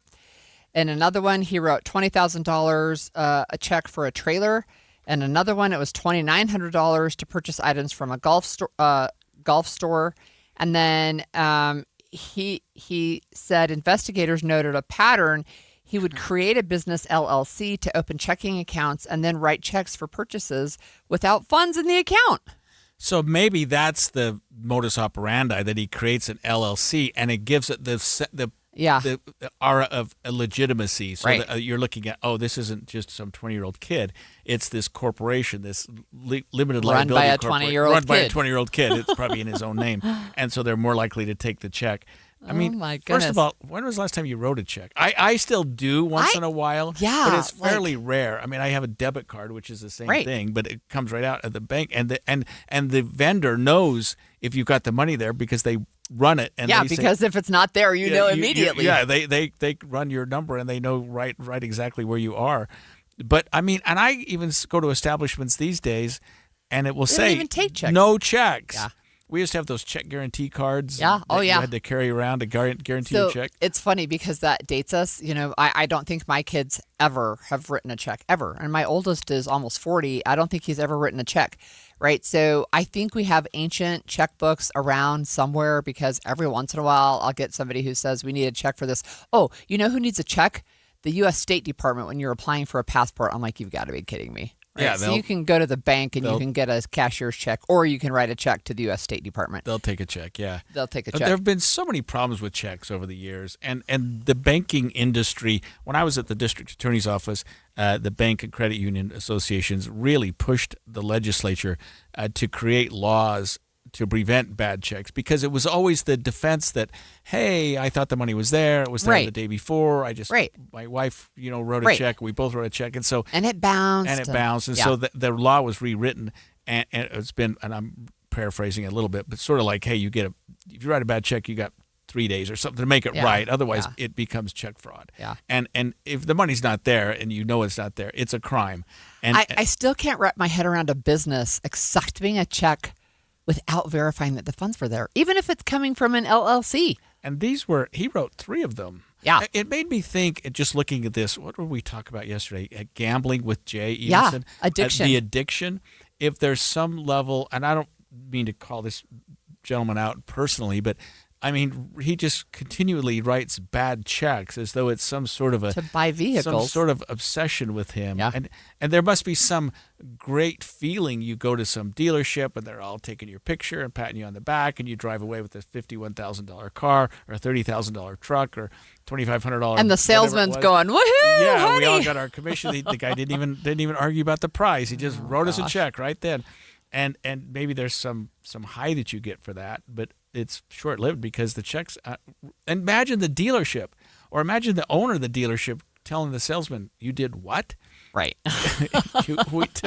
we just sold a new car for $51,800 and took a check because it's not a new car anymore. It might be difficult for that dealership to resell the car as new. Probably not. And I'm not going to mention the name, but somebody drove it and somebody put it in their name, so it's not a clean one owner anymore. I think it's our constant conversations with Gebhardt that makes me go, why is your cynicism radar not turned on here? I'm not like wealthy by any means, but I think if I went to a car dealership and traded in my car and I needed another $20,000 to make up the difference, I don't think that they would just take my check. I don't know. I haven't done that, but I don't see that happening. Even for $20,000, and I'm a professional. You know what I mean? Yeah. I just think that you're a little older than 20 is all. Right. Yeah. Right. Yeah. It is really interesting, and the fact that he doubled down on the amount. Yeah, it's he kept almost getting as bigger. much. It's almost as much as all the other ones combined that he did while he was out on bail for previous charges. That's what makes me wonder if there's something else going on with his head. And again, like I say, we presumed innocent. Who knows what happened here? But he's out on bail for writing bad checks. He's already pled guilty to writing bad checks. He's got a sentencing coming up where the judge is going to decide what his punishment should be. So and if he writes another bad check. Right. So does that start the process over if he was going to be sentenced, but now he's got additional charges? Not necessarily. No, he's already pled guilty to those previous charges. He's already going to be sentenced. But the judge is saying, we don't want to sentence you and then sentence you again. Let's put everything on hold. Okay. You've already locked in your plea to the other charges. That's done. So is he going to plead to this one potentially? Then they'll cut a deal on the new one, and he'll be sentenced on everything. That's my guess is what would happen in a case like this. But his sentence is about to get exponentially worse. I wouldn't be surprised. I don't know. This is a fairly new judge who has a very good reputation down there. If this might be a case where the individual could go to jail or maybe even prison because the amount's significant, and just kind of get his attention, because now if you add these checks up, we're getting close to six figures. What are the potential consequences for this type of crime? It's 1 to 15 years because it's a second-degree felony, and the ones that he had pled and they can serve consecutively. Yeah, they can run them back to back to back. And the ones that he was pleading guilty, that he'd already pled to and he was being sentenced on, were second-degree felonies, but I think they were reduced down to third-degree felonies, which is 0 to 5. So he's facing a significant amount of jail. But I mean, somebody's just got to take his checkbook away and just get his attention, because you can't just. I mean, this shows a problem, a mental health problem, probably. Well, it's an interesting conversation, and again, a 20-year-old writing a check for $51,000, like I can't even wrap my head around it. Yeah, to buy it must have been a brand new car. You probably can't buy a used car. There's lots of used cars that run $50,000, which is crazy. $51,873.04. I mean, he wrote it right out to the penny and drove it off the lot, and the check bounced. Probably took a couple days. Yeah, and then like, hello. Yeah. We have a texter who reminds us we're almost done, but his car purchase last year came with a hefty down payment that came right out of his ATM card, his debit card. That's great. Well, when we come back, for a long time, Utah has boasted being one of the youngest states in the country, but that may soon be changing. We're going to talk to Lois Collins from the Deseret News about our aging population when we come back. 10:30 at KSL News Radio. I'm Andy Farnsworth. KSL's top story this hour. The drama in the Big 12 over Texas Tech's quarterback could finally be coming to an end now that Brendan Sorsby is reportedly leaving college football for the NFL. Sorsby admitted to making bets on his previous college football games, calling it a mental illness. Sorsby's decision came after the Big 12 sued Texas Tech, threatening to sanction the school if they played Sorsby at all this season. That lawsuit had the support of several attorneys general, including Utah's. Our top national story this hour from ABC News. President Trump has been attending G7 meetings in France this morning, but most of the questions from reporters revolve around his peace deal with Iran. We have our deal done with Iran, and it should be successful. It goes to a second stage, which I think will be actually easier. He says more details about the plan will be released soon. He also says he still has a good relationship with Israeli Prime Minister Benjamin Netanyahu, even though the Prime Minister isn't fully on board with the Iran deal. Cleanup continues this morning in Carbon County after a tanker truck spilled gallons of crude oil. It happened last night on Highway 191 in Indian Canyon, just northeast of Helper and Price. Hazmat crews were able to stop the spill less than a half mile from the crash site, keeping it from entering the drinking water supply and the Price River. Your money at this moment, the Dow up 330 points to 52,001. Coming up, it's warm, it's breezy, and it's in the 90s for the next couple days. KSL weather's next. KSL News Time, 10:31. A reminder about the simplest way to get updated for your day. Hit your KSL preset when you jump in the car, and we'll take care of the rest. Hear key news updates and traffic reports. Andy and Amanda from 5 to 9 in your car. KSL News Radio at 102.7 FM. The Children's Center Utah provides a unique service in our communities by meeting the needs of very young children and their caregivers. Here's a Little Minds, Big Hope message from Dr. Kyle Smith, the Children's Center Utah's child and adolescent psychiatrist. Did you know that moves, divorce, illness, or the loss of a loved one can affect infants and young children long before they know how to talk about it? Life changes impact people of all ages. Find out more at childrencenterutah.org. I remember brushing my hair and looking down and thinking, oh my gosh, do I have any hair left? I used to look at women with thick, beautiful hair and think, why doesn't my hair look like that? My thinning hair is making me feel so old. If you want thick, healthy, gorgeous hair, then you need Hair Volume from New Nordic. With clinically proven ingredients like apple extract, biotin, and millet, Hair Volume nourishes your hair follicles to promote thicker, healthier-looking hair. Say goodbye to shedding thin and dull hair and hello to thick, healthy hair with Hair Volume. Since taking Hair Volume, the shedding has all but stopped. Now, instead of being jealous of other women's hair, I have friends who are jealous of mine. My hairdresser couldn't believe the difference in my hair. Now she's using Hair Volume too. Available as a tablet or delicious gummy, Hair Volume is available online at Amazon and NewNordicUSA.com or find Hair Volume in the hair care aisle at your local CVS. I'm one of those people who never thought he would have to go on a diet. And in fact, I was able to lose weight easily until I turned 60. And then I started gaining weight. And it started to be something more than just a few pounds here and there. And it kept adding on and on and on. And no matter what I tried to do, no matter how much I starved myself or worked out, I couldn't lose the weight. So I contacted Soda Diet Nutrition. I said, is there something you can do? Because I don't want to take pills or injections or anything like that would help me lose weight. They said, look, let's try this plan. It's based on food. It's based on food that you buy at the grocery store. It doesn't based on anything else than just your diet. They hooked me up with a nutritionist, and she said, look, if you follow this plan, you can probably lose 3 to 5 pounds a week. I lost 4.5 pounds a week for 7 weeks. It was great. And I lost all the weight that I wanted to get to and got to where I wanted to be, which is where I am now. And I'm on a maintenance program with Soda. I'm going to stay with Soda because it's worked for me and it'll work for you. Soda Diet Nutrition, SOTA. Say it with us. State of the art.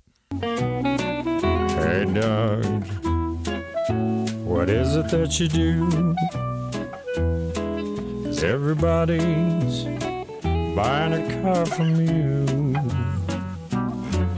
Hey, Doug. Summer brings the gift of longer days and savings on select Kia models. Look for specially tagged vehicles during the Summer Sticker Sales event at Doug Smith Kia in Linden. Hey, Doug.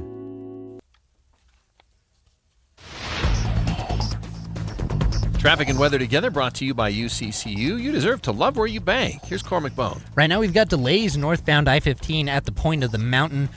We went looking. Doesn't look like we have a crash or anything, so maybe some debris in the road that quickly got cleared out because those delays already working their way out. Otherwise, I-15 looking really good between Ogden and Provo. Eastbound I-80 also has cleared up, even approaching US 40, so roadways looking really good now. Just normal delays to expect eastbound 2100 north in Lehigh, and the 201 freeway in Magna, light and scattered in both directions from 8400 west to 7200 west. Weathers Construction creates stunning functional kitchen remodels fast. Call 801-548-8409. Weathers Construction. Build your space better. Cormac Bone in the KSL Traffic Center. KSL's weather forecast for today. The Weather Center says we should be around 93 degrees today, 92 tomorrow. Both days should be breezy. We could hit a high of 96 by Friday, just giving you the heads up. Right now, it's already 81 degrees in Salt Lake City. I'm Andy Farnsworth from the KSL Common Spirit Health Studios. Listen online at KSLNewsRadio.com. We're Utah's news, traffic, and weather station. The all-new Inside Sources. Inside Sources. Your inside access to the people and policies shaping Utah's future. Here are Greg Skordas and Holly Richardson on KSL News Radio. So a lot of people don't like to face getting older. We're not getting older. We're just growing in wisdom and experience. We got a few gray hairs in this room, by the way. I know. So, but one of the things that's interesting is talking about what does that mean for cities and communities where the population is aging. And this number really stuck out to me. Utah's aging population grew by over 50% between 2010 and 2020. So we're joined right now by Lois Collins, who wrote this article about Utah's aging population, and talk to us about what is different about the state of Utah. So Utah's like the rest of the nation. It's getting older, but it's kind of a combination too of fertility going down to different degrees in different states. But the combination of fertility going down, fewer immigrants, which can boost your population size, and they tend to be younger. And then the fact that we are getting older. So more of us are crossing over to 60, 65 years old and becoming officially senior citizens. I'm all about that now. So nationally, it was 39%. Wow. It was 53% here. And the trick is whether or not communities are ready for an aging population. So the Utah Foundation did a report. It looked at that in cooperation with Salt Lake County Aging Services, although it's statewide, it's not just countywide. Looked at it with AARP, which first brought the issue up. And there's a lot of lip service. Almost every city and every county has some sort of a general plan for what it sees in its future. And most of them say, we have to be aware of an aging population, but they're not suggesting anything specific. Interesting. What do municipalities do to anticipate an aging population? I mean, I'm thinking of senior centers, but I'm also thinking about finances, Lois, because we've often thought in Utah, we're the youngest state in the nation. Everybody has these larger families. They'll always have enough people to sort of take care of the aging population. But as this number changes, to which reality says, ha ha ha. Right. It's just not happening that way. So there are 4 particular areas, and then there's a 5th area. And I'll tell you right now, the 5th area is appropriate policies. It's literally planning. But the areas are in health, in housing, in transportation, and in social connection. And the interesting thing about it is that if you plan for an older population, you actually make life easier for a younger population, too. Yeah. Think about it. If you make streets better lit so that older people can navigate them better in the evenings, and it's more walkable, or if you slow down street crossings, give it a little bit more time for people to walk across the street, that's not only great for somebody who's older, who, like me, has an artificial knee, but it's also great for a woman pushing a stroller or a guy walking a toddler. Or, I mean, the things that you can do to plan help everybody. So some of the things, and some states, I said that wrong, some cities are doing a really good job in certain areas. For instance, this report, which is available at Utah Foundation, called out Tooele for having some really good transportation options for older people. It called out Farmington for looking at what they call the accessory dwelling units, which is kind of like the grandma house. I don't know what they call it, the little cottage. Right. And what happens is people talk about wanting to age in place, but that doesn't mean you have to age in your home. If a lot of us are in homes that we're not going to need that big a home when we don't have our kids. But maybe you want to stay on the same street, or maybe you want to give your kids your house and you just live in a little accessory dwelling unit on the property. Yeah. Well, Farmington has zoned so that some of that is possible. Mill Creek has looked at lighting and traffic cross times. There are different things that cities are doing, but most of them are doing like, yeah, we ought to really think about that. That'd be cool. You know, it's interesting, Lois. I have a son in a wheelchair, and our home has been adapted so that he can get in and out, but it's not ideal for sure. So when we look at downsizing, we're looking at accessible homes, accessible to wheelchairs. And they're hard to find. They're right? really it's hard. Like every house, even if it's a ranch house and it's one level, it has steps to get into it. And it's like, okay, like let's even think here, wheelchairs aside, right? When we get a little older, sometimes we're a little less steady on our feet, and maybe we need to use a little walker, or we need to use a cane or something. And it just makes sense to me that we would offer more options where it's like straight in. We just don't do that. Well, and we don't think that way either when we're hale and hearty. If we don't have a disability, we're young. When I was 37, my husband and I built our house. We paid attention to what it cost per square foot. Sure. So we went with the design that was best per square foot. It's a multi-level. It's like stairs and stairs and stairs, and then there are more stairs. And you don't look down the road and go, I'm going to be here 30 years later, and I'm not going to want to be running up and down, Maybe my hips won't take it.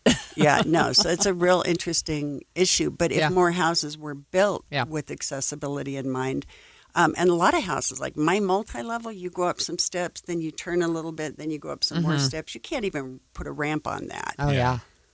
You mentioned one factor, and I wanted to follow up with it. You said social connection as one of the what came to my mind, and maybe you can help me, are senior centers. That's part of it. And like Meals on Wheels, where somebody's sort of visiting you every day. I mean, what can cities, municipalities do to help those social connections? Because our aging population can get a little lonely. Well, part of it is transportation, because Okay. you have to be able to get to senior centers. So that's a part of it. Meals on Wheels is a wonderful program, but your Meals on Wheel driver, if he's your whole social life, Yeah. then that's really sad, because he's there for 5 minutes and then he's off on his route. So there are lots of things, things like programs, counties. Salt Lake County does a great job with like exercise programs and chair yoga programs and art programs and all sorts of things. But you still have to be able to get there. They don't come to you. Neighbors have to be involved in social connection, and that's hard for a city to plan for, but you need to find a way to connect communities. And sometimes it's even like a porch, which sounds stupid, but if people are out on their porch and you pass them every day, you start talking to them. And then maybe they check in on you. Maybe they help shovel your walk. I mean, we just all need to pay attention. And the other one that you can't legislate, but that really makes a big difference, is church communities. You know, church communities used to be the social safety net, and they can't do it all, but they're also not attracting in the same way, the same number of people that they were. So part of it is cities and counties planning for what they can plan for, but an aging community, you also have to be willing as citizens to say, I'm all in. Yeah. So we've managed to run out of time, but if you can answer in 15 seconds, what is it Tooele that is doing with transportation that makes it so appealing? It's things like the ride share, calling for a specific ride, that kind of program. Oh, that makes They've got lots of stuff. Yeah, that's what I was That's wondering awesome. when you said transportation, what that means, ride share and things like that. All right. Thanks for joining us, Lois Collins, Deseret News. Look, the top stargazing destination in the nation has been named, and it's right here in Utah, and Greg Skordas owns a home there. We're going to talk about that when we come back next. Ready for your next Utah adventure? Enter KSL News Radio's America 250 contest for your chance to win an unforgettable Bryce Canyon getaway. One lucky winner will receive a 2-night stay at Ruby's Inn, the perfect home base for exploring the breathtaking beauty of Bryce Canyon National Park. Plus, you'll get a $500 gift card to use on dining, activities, and making memories along the way.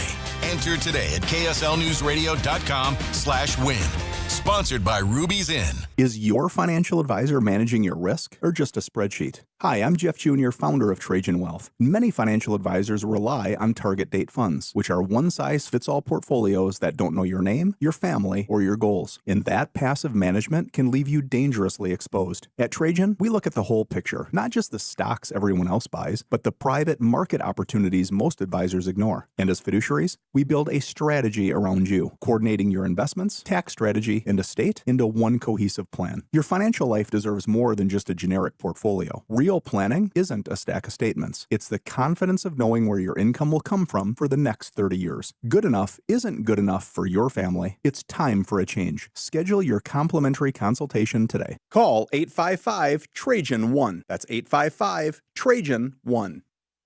Advisory services through Trajan Wealth, LLC, an SEC registered investment advisor. Private equity investments require accreditation. Other services through Trajan Estate and Trajan Tax. Additional disclosures at TrajanWealth.com. Get in the zone, AutoZone. Rain on game day doesn't faze Dave. He's already got his poncho. Just needs to do something about those wipers. So Dave heads to AutoZone, Welcome to AutoZone. where a friendly AutoZoner helps him get premium quiet wipers and some hand warmers. You're all set. Now, if only his team can handle the elements as well as his new wipers. Get wipers, glass cleaner, and more with no hassles, just help at AutoZone. Get in the zone, AutoZone.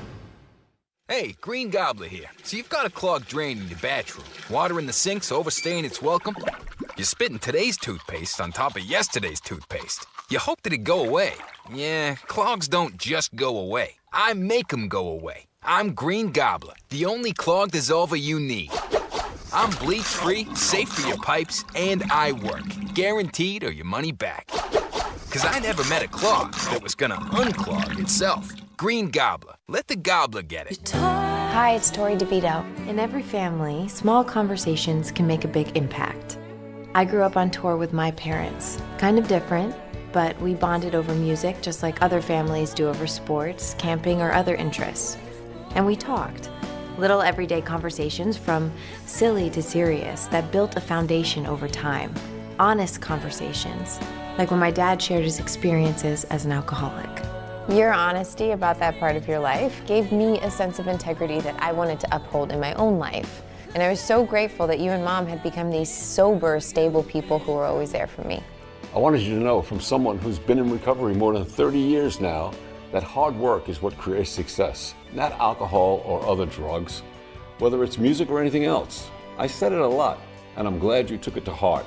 Talk, they hear you. For more information about talking with your kids about underage use of alcohol and other drugs, visit underagedrinking.samhsa.gov. Any Hour Services can help unclog any drain in your house, whether you have a backup, a clog, or a slow drain you want fixed. Call Any Hour Services or visit anyhourservices.com. We asked parents who adopted teens to share their journey. There are many times I thought, I can't do this. I mean, what parent isn't worried about? What am I not doing right? What am I not doing enough? And then I realized, wait, that's being a parent. Don't worry about being perfect. I've had around 3 other mother figures in my life, but only one of them has taught me how a mother loves. The greatest reward for me is he makes me better every day. I would tell a family considering adopting a teenager that teenager, whoever it is, needs you, and they need what you have to offer. Taylor's given me hope. He's our son, and that is what he will always be. Learn about adopting a teen from foster care. You can't imagine the reward. Visit adoptuskids.org to learn more. A message brought to you by Adopt US Kids, the U.S. Department of Health and Human Services, and the Ad Council. 911, tell me exactly what happened. My son and his wife and their 2 children haven't responded. Susan Powell disappeared on a snowy morning in 2009. Your wife is missing, Josh. Yeah, but and you want to think about it for a couple of days? The podcast, Cold, has gone deep on these kinds of stories. I'd had this overwhelming feeling that he had done something to her already. Clearly, something happened on that couch because he cleaned it. Find and follow Cold wherever you get your podcasts. And expanded Inside Sources. Inside Sources. So I know that dark skies are places where there's not a lot or any light pollution, and I know that Utah has some good ones. What I didn't know is that the best place in the country is Torrey, Utah. I know, and it is no surprise to me. We've had a little second home down there for the last probably 15 years, and I remember this. First of all, people said you've got to wait until nighttime to see the stars, and I cannot describe what it's like to see the sky when you're down there. And my daughter got married, it's been about 10 years, and she had this huge party of people. A lot of them camped out and slept out, the young generation. And the next morning, people just came up to me and marveled and said, I've never seen the sky like that. I have never witnessed so many stars and such beauty, and you can just see everything. Yeah. It's incredible. So it's no surprise to me that Torrey is the number one in the country. It's also no surprise that Utah has 3 of the top 10 cities in the United States for stargazing. Yeah. So Torrey's number 1. Kanab down south is number 8, and Moab in between near Arches is number 9. So I've noticed the difference between the night sky just at my house in Pleasant Grove, and I can see the point of the mountain and like the Traverse Ridge area, and so I can see the light pollution from Salt Lake Valley. We have some in Utah County as well. It's different even when I just go up American Fork Canyon and go camping. Yeah, you get away from it. But I haven't ever been down where it has the dark sky designation. So I imagine that the difference is like night and day.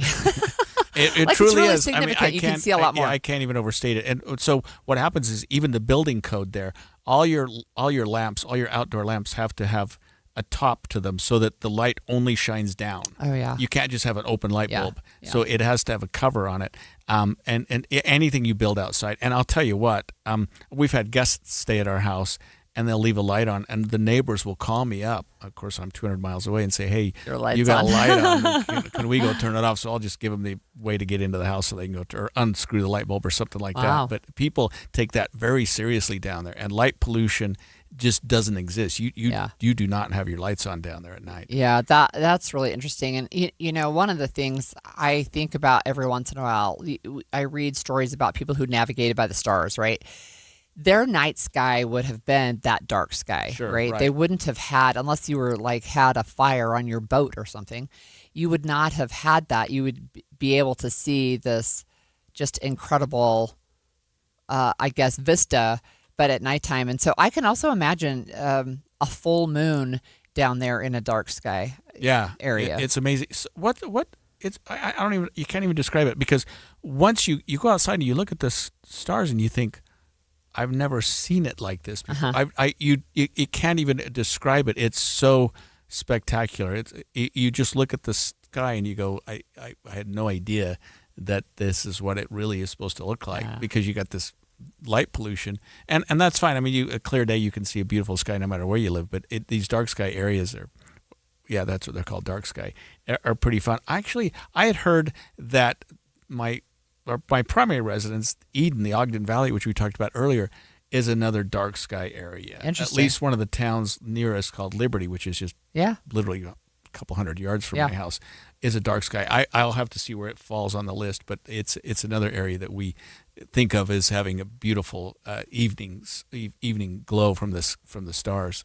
One of the things I think is interesting about this article is they actually are talking about a study, and it's based in Norway. Like the organization that did it, Outforia, it looks like is how you say it. It's based in Norway.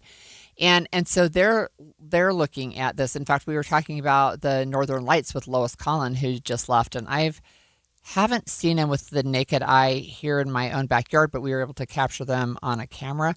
But I have seen them when I lived in Michigan, which is further north geographically, and they're incredible. So have you ever seen Northern Lights down that far south? I have. I've seen them, but you can't see them. Every time they've been there, there's been some overcast or some things that got in the way a little bit. Of course. Well, we're joined now by Jason Trump, the Education Program Supervisor at Clark Planetarium. Thanks for joining us, Jason. Hey, thank you so much for having me on the air. I love this. So Greg has a lot of experience with dark skies. I don't. So can you just tell us, what does it mean to have a dark sky designation? Well, the cool thing about Utah is that we have so many dark sky designations, sites, dark sky places in this state, and you have to meet certain requirements. So, we get a lot of sky glow all across any of the populated areas across the world, right? So one thing that is really interesting is that, there's studies that come out and they say 80% of people live under light pollution. And so there are places you can go away from where you live that you can experience dark skies, and that's part of the component of the designation, is you've got to have dark skies where you can see things, see the Milky Way. The other part is you've got to be engaged in, dark sky awareness and in education and outreach. You've got to have an accessible site, and there's different designations depending on some of the different characteristics of the site that you have. So let me ask you this, because we have a place in Torrey, which, Jason, we've learned is the #1 designation in the United States for dark sky. Is it geography? Is it population? Is it what is it about an area like that gives it the ability to be such a high-ranking dark sky designation in this country? Yeah, I think a lot of it, has to do with accessibility. So people can go to Torrey. Torrey has a great festival that they have to promote dark sky awareness and education, and it's happening in September. It's called the Heritage Star Fest. So they're doing a lot of great things, and I think it's this recognition that they have is well deserved, because ultimately it's the effort that they're putting in to really kind of add on to this idea that, they have really dark skies there, and it's a great viewing experience, but there also is kind of this other stuff that they're doing in that community that are really supporting that experience for everyone that wants to come and check that out. So how does Utah rank against other states, and then maybe how do we rank globally? Well, Dark Sky International is the organization that gives the designation for these dark sky places. And Utah really is leading the world in that. They have it posted on visitutah.org. They have a statement that says that dark sky places, the greatest concentration of dark sky places in the entire world, is in Utah. Wow. And so, it's incredible. Yeah, we know if you've been to the southern part of the state or even some of these areas that we have up north that have these dark skies, yeah, it's a great experience to go out there and to experience that. But the cool thing is that there's so many opportunities. I don't even know that people are aware that there are dark sky places in northern Utah, just, close to Salt Lake. There's Timpanogos Cave, there's Antelope Island, there's North Fork Park in the Ogden area. So there's even places, around the city, Salt Lake City in the valley, that we can go and experience these dark skies and experience programs that are focused on that. So I think Utah, in a lot of ways, is not only leading the nation, but also leading the world. Yeah, I'm not surprised. North Fork Park, we live in Eden. It's very close to us. So we're lucky, Jason, because we've got a place in Eden, really close to North Fork, and in Torrey. But it's hard to describe, isn't it? Just the difference that you see when you look at the sky in a dark sky area than the rest of where if you're downtown Salt Lake City. It's stunning, isn't it? Yeah, it's so interesting because I have a lot of experience in astronomy education, and I learned the constellations years and years and years ago. But even I go to somewhere that has so many stars, and it's just like, what am I even looking at? I get lost. You know what I mean? In just the sheer amount of stars that you can see, and it's incredible. It's an experience that people have been having on the Earth for thousands of years. And it's something that in our modern society is a little bit lost, quite a bit lost, actually, but we have a great opportunity in Utah to recover some of that experience with all these dark sky places that we have, and to connect with people of the past, and then we can preserve that experience for people of the future. And that's something I really love about astronomy is that it really connects us with all those different people.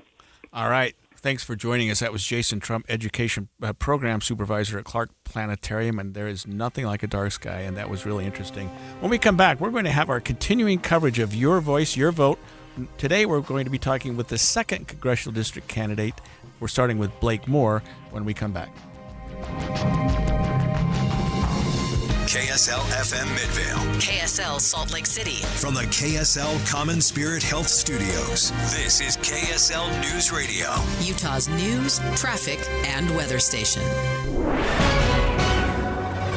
11 o'clock at KSL News Radio. I'm Heather Peterson.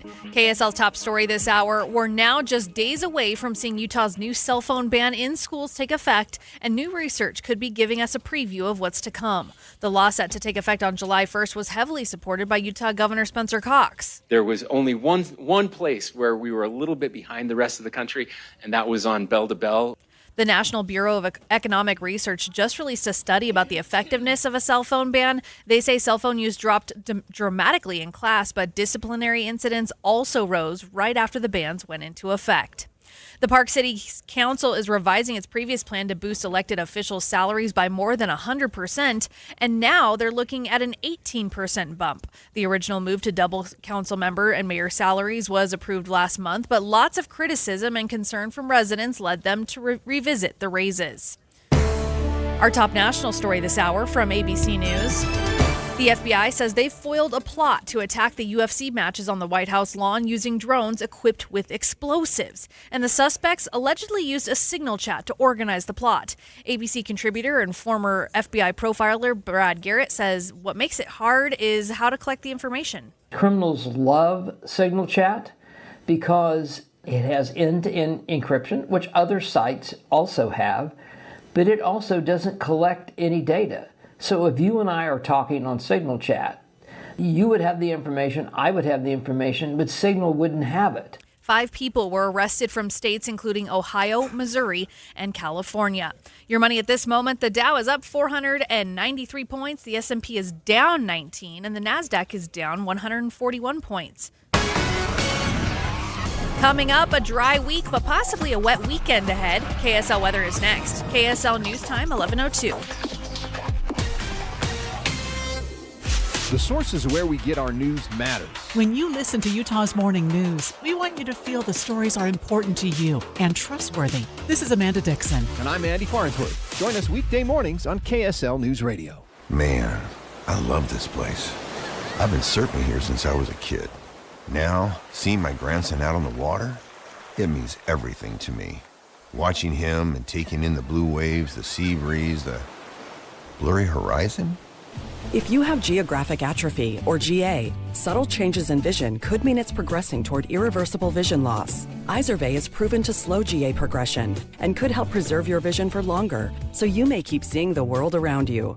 Izervay, or avacincaptad pegol, is an eye injection. Don't take it if you have an infection or active swelling in or around your eye. Izervay can cause eye infection, retinal detachment, or increased risk of wet AMD. Izervay may cause blood in the white of the eye, blurred vision, or a temporary increase in eye pressure. Do not drive or use machinery until vision has recovered after an eye injection or exam.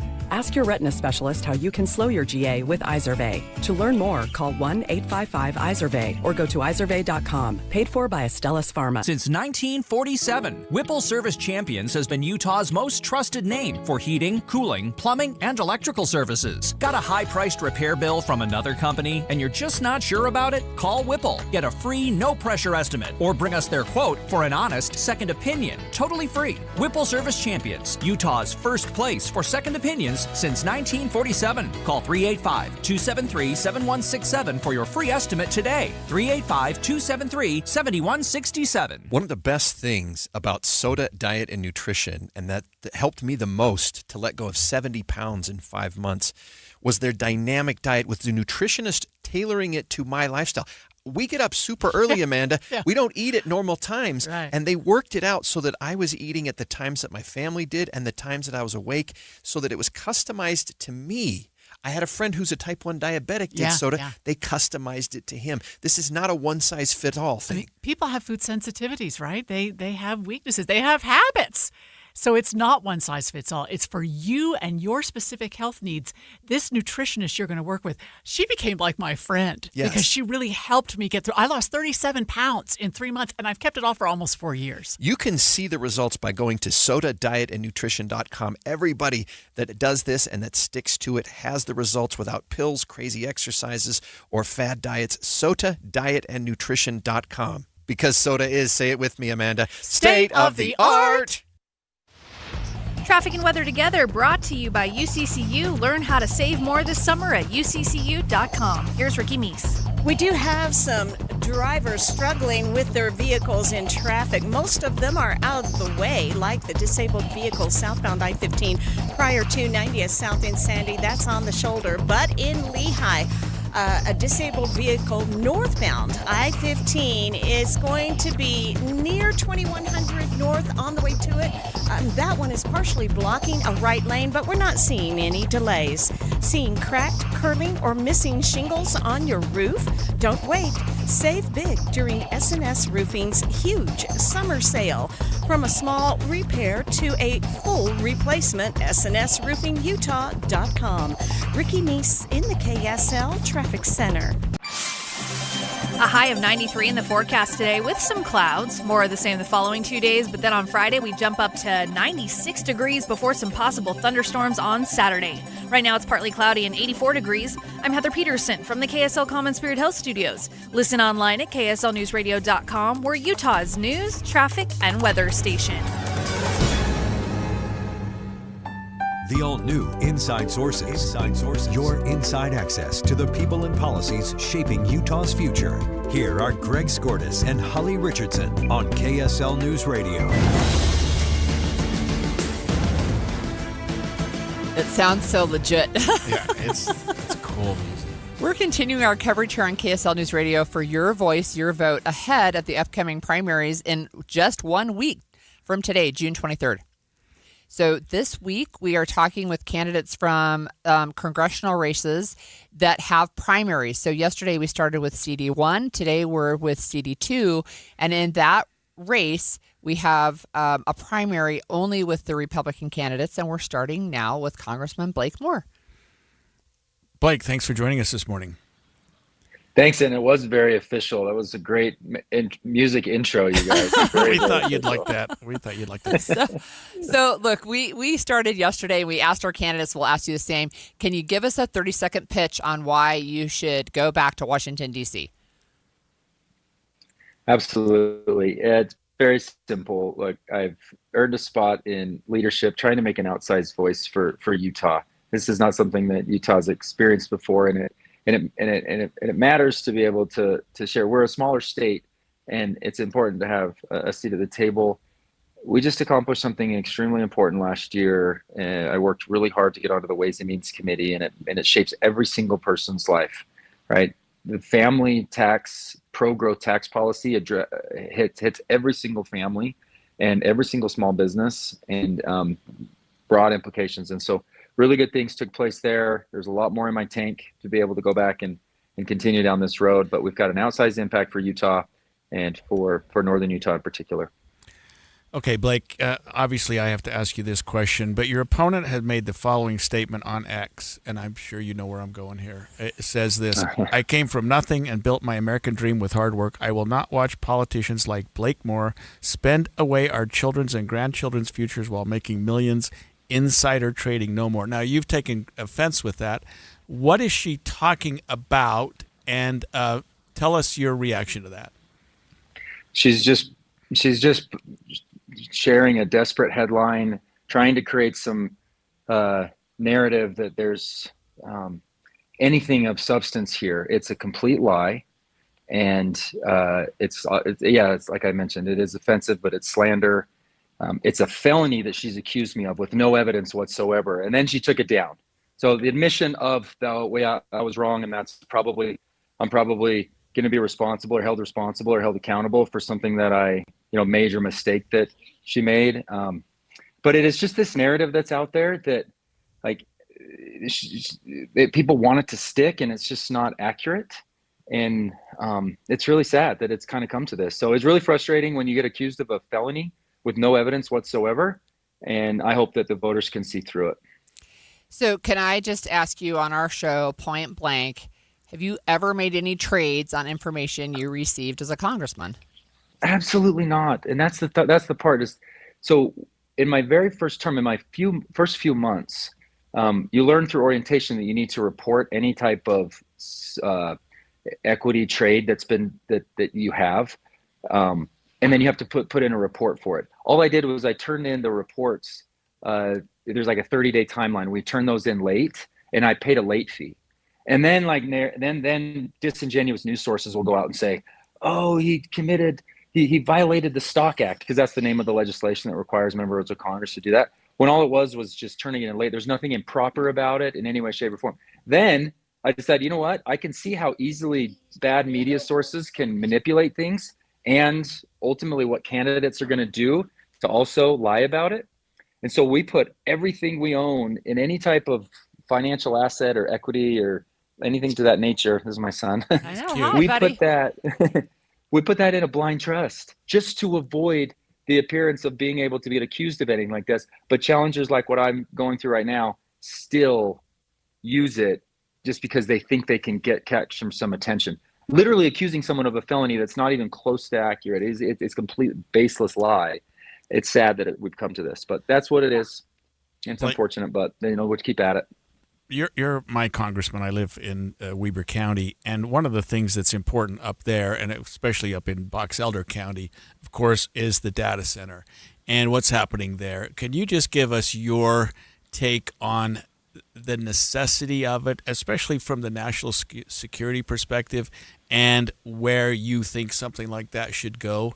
Especially, I'm going to just be straight with you. The voters up there in Box Elder County don't seem to be very in favor of it. Right. Two big things for that region, obviously, particularly Weber County, Davis, and Box Elder. Hill Air Force Base is hugely important. Let's not forget that. I've had a record amount of funding that we've provided and been able to be a part of and securing. And then the data center came out of nowhere for me. Hey, just a minute, bud. Sorry. The data center kind of came out of nowhere. I wasn't involved in anything related with it. What I was frustrated with was that the local Box Elder County officials weren't aware of things. And the voters, this took them off guard. because there's a process with MIDA that has not included enough public support. And I think folks have learned that. I think the governor and definitely the state legislators that have operated on this using MIDA for otherwise good projects. Look at the projects on Falcon Hill. Those have been good projects, but you can't just bypass input from the people that it's going to directly affect. It's going to have it would have a very positive job aspect later, but it's going to drain. It could potentially have a negative impact on resources. So that's the key, is making sure that any project going forward, and if there is any viability to this project, of all the resources are going to be protected, and particularly with water in the Great Salt Lake. That our involvement with this, when we learned about it, it was already well into the process, but we made sure that folks that were involved coming from an outside Utah perspective, understood the Great Salt Lake and why there was such sensitivity, and made sure that they went directly to county officials, because they had been left out of the process too. That's the part that's really frustrating to me. Those types of things need to happen. They need to change that process about MIDA. And, we're in this moment of politics right now. You can't back away from the fact that my challenger supported everything related to MIDA. She's had votes in favor of MIDA for her time in service. You can't now say, "Oh, I don't like the process." Like that's not fair either. And so you got to be able to recognize this is a time to maybe change up the process. Absolutely, I agree across the board on that. But you can't walk away from your past history. And I think that the voters are getting a good chance to weigh in now, and I think that their voice is being heard, which is good. So, Congressman, I have a question about the hyper-partisan environment in D.C. right now, and I'm somebody who thinks that it's important that we work together. What are issues that you feel like you can work on with Democrats in D.C. right now? You'll notice we just passed a housing bill with over 400 votes out of the House of Representatives. And it's funny, there's some differences between the House and the Senate, but they're not landing on party lines necessarily.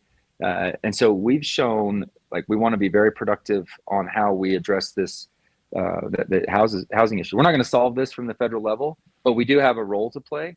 And this housing bill is a very good way forward with regards to permitting and some banking regulation that help middle and lower income individuals and the like.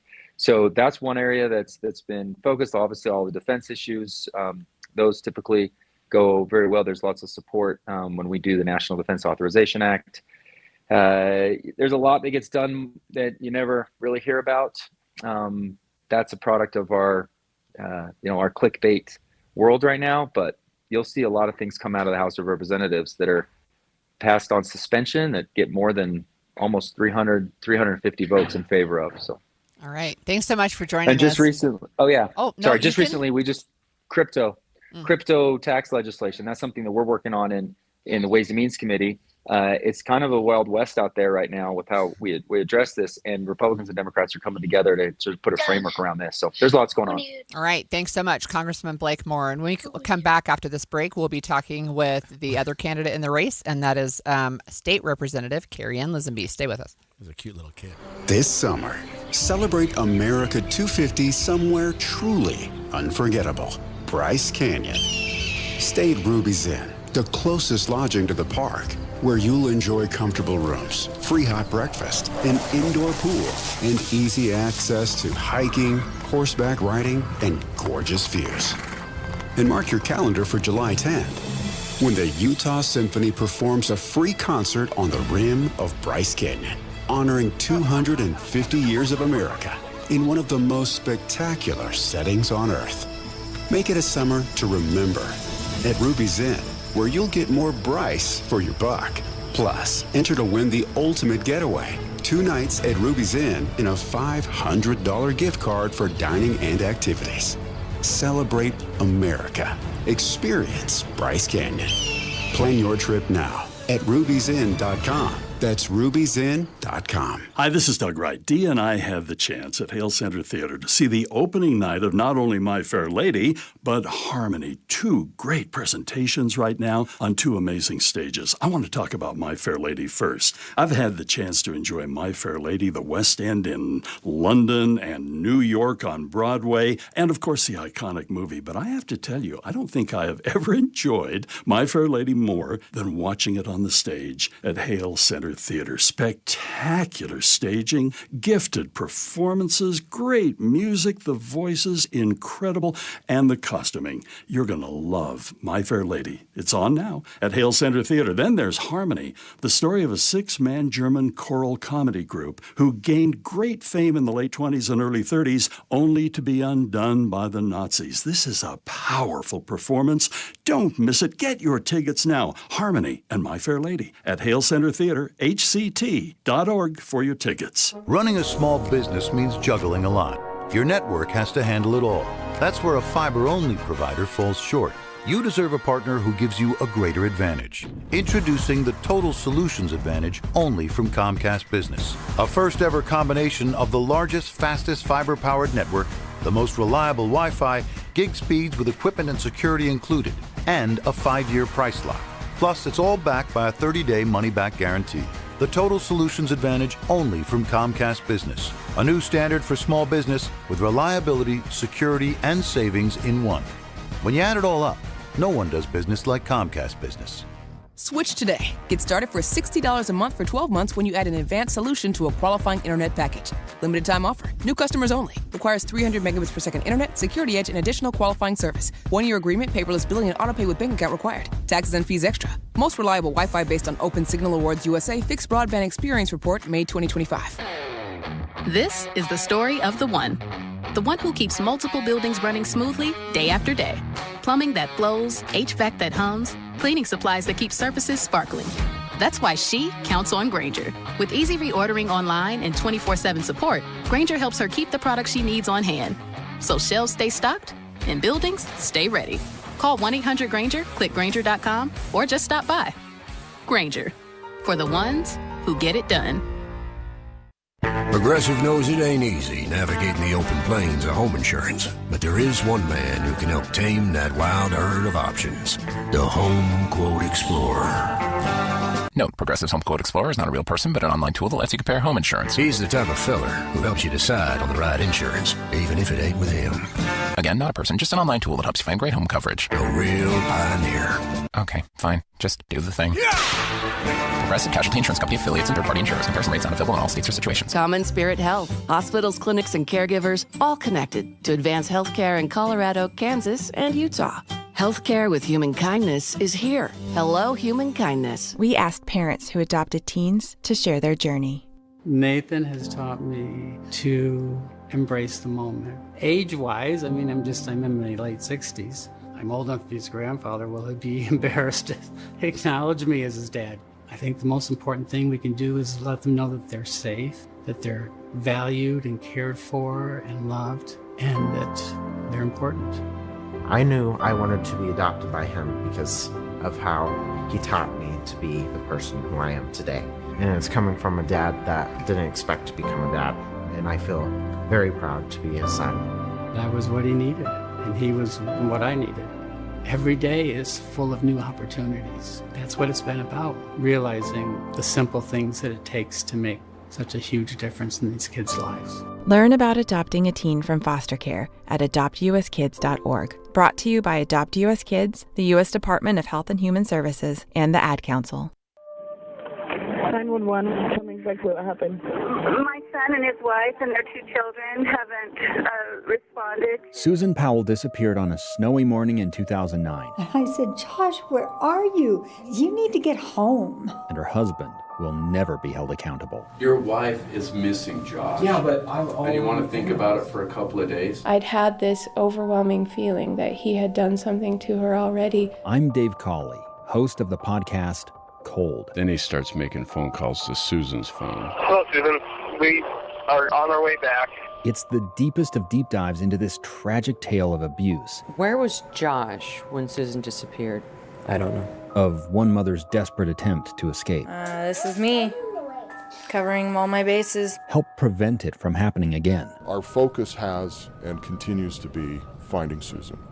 Listen and learn by following Cold wherever you get your podcasts. We asked parents who adopted teens to share their journey.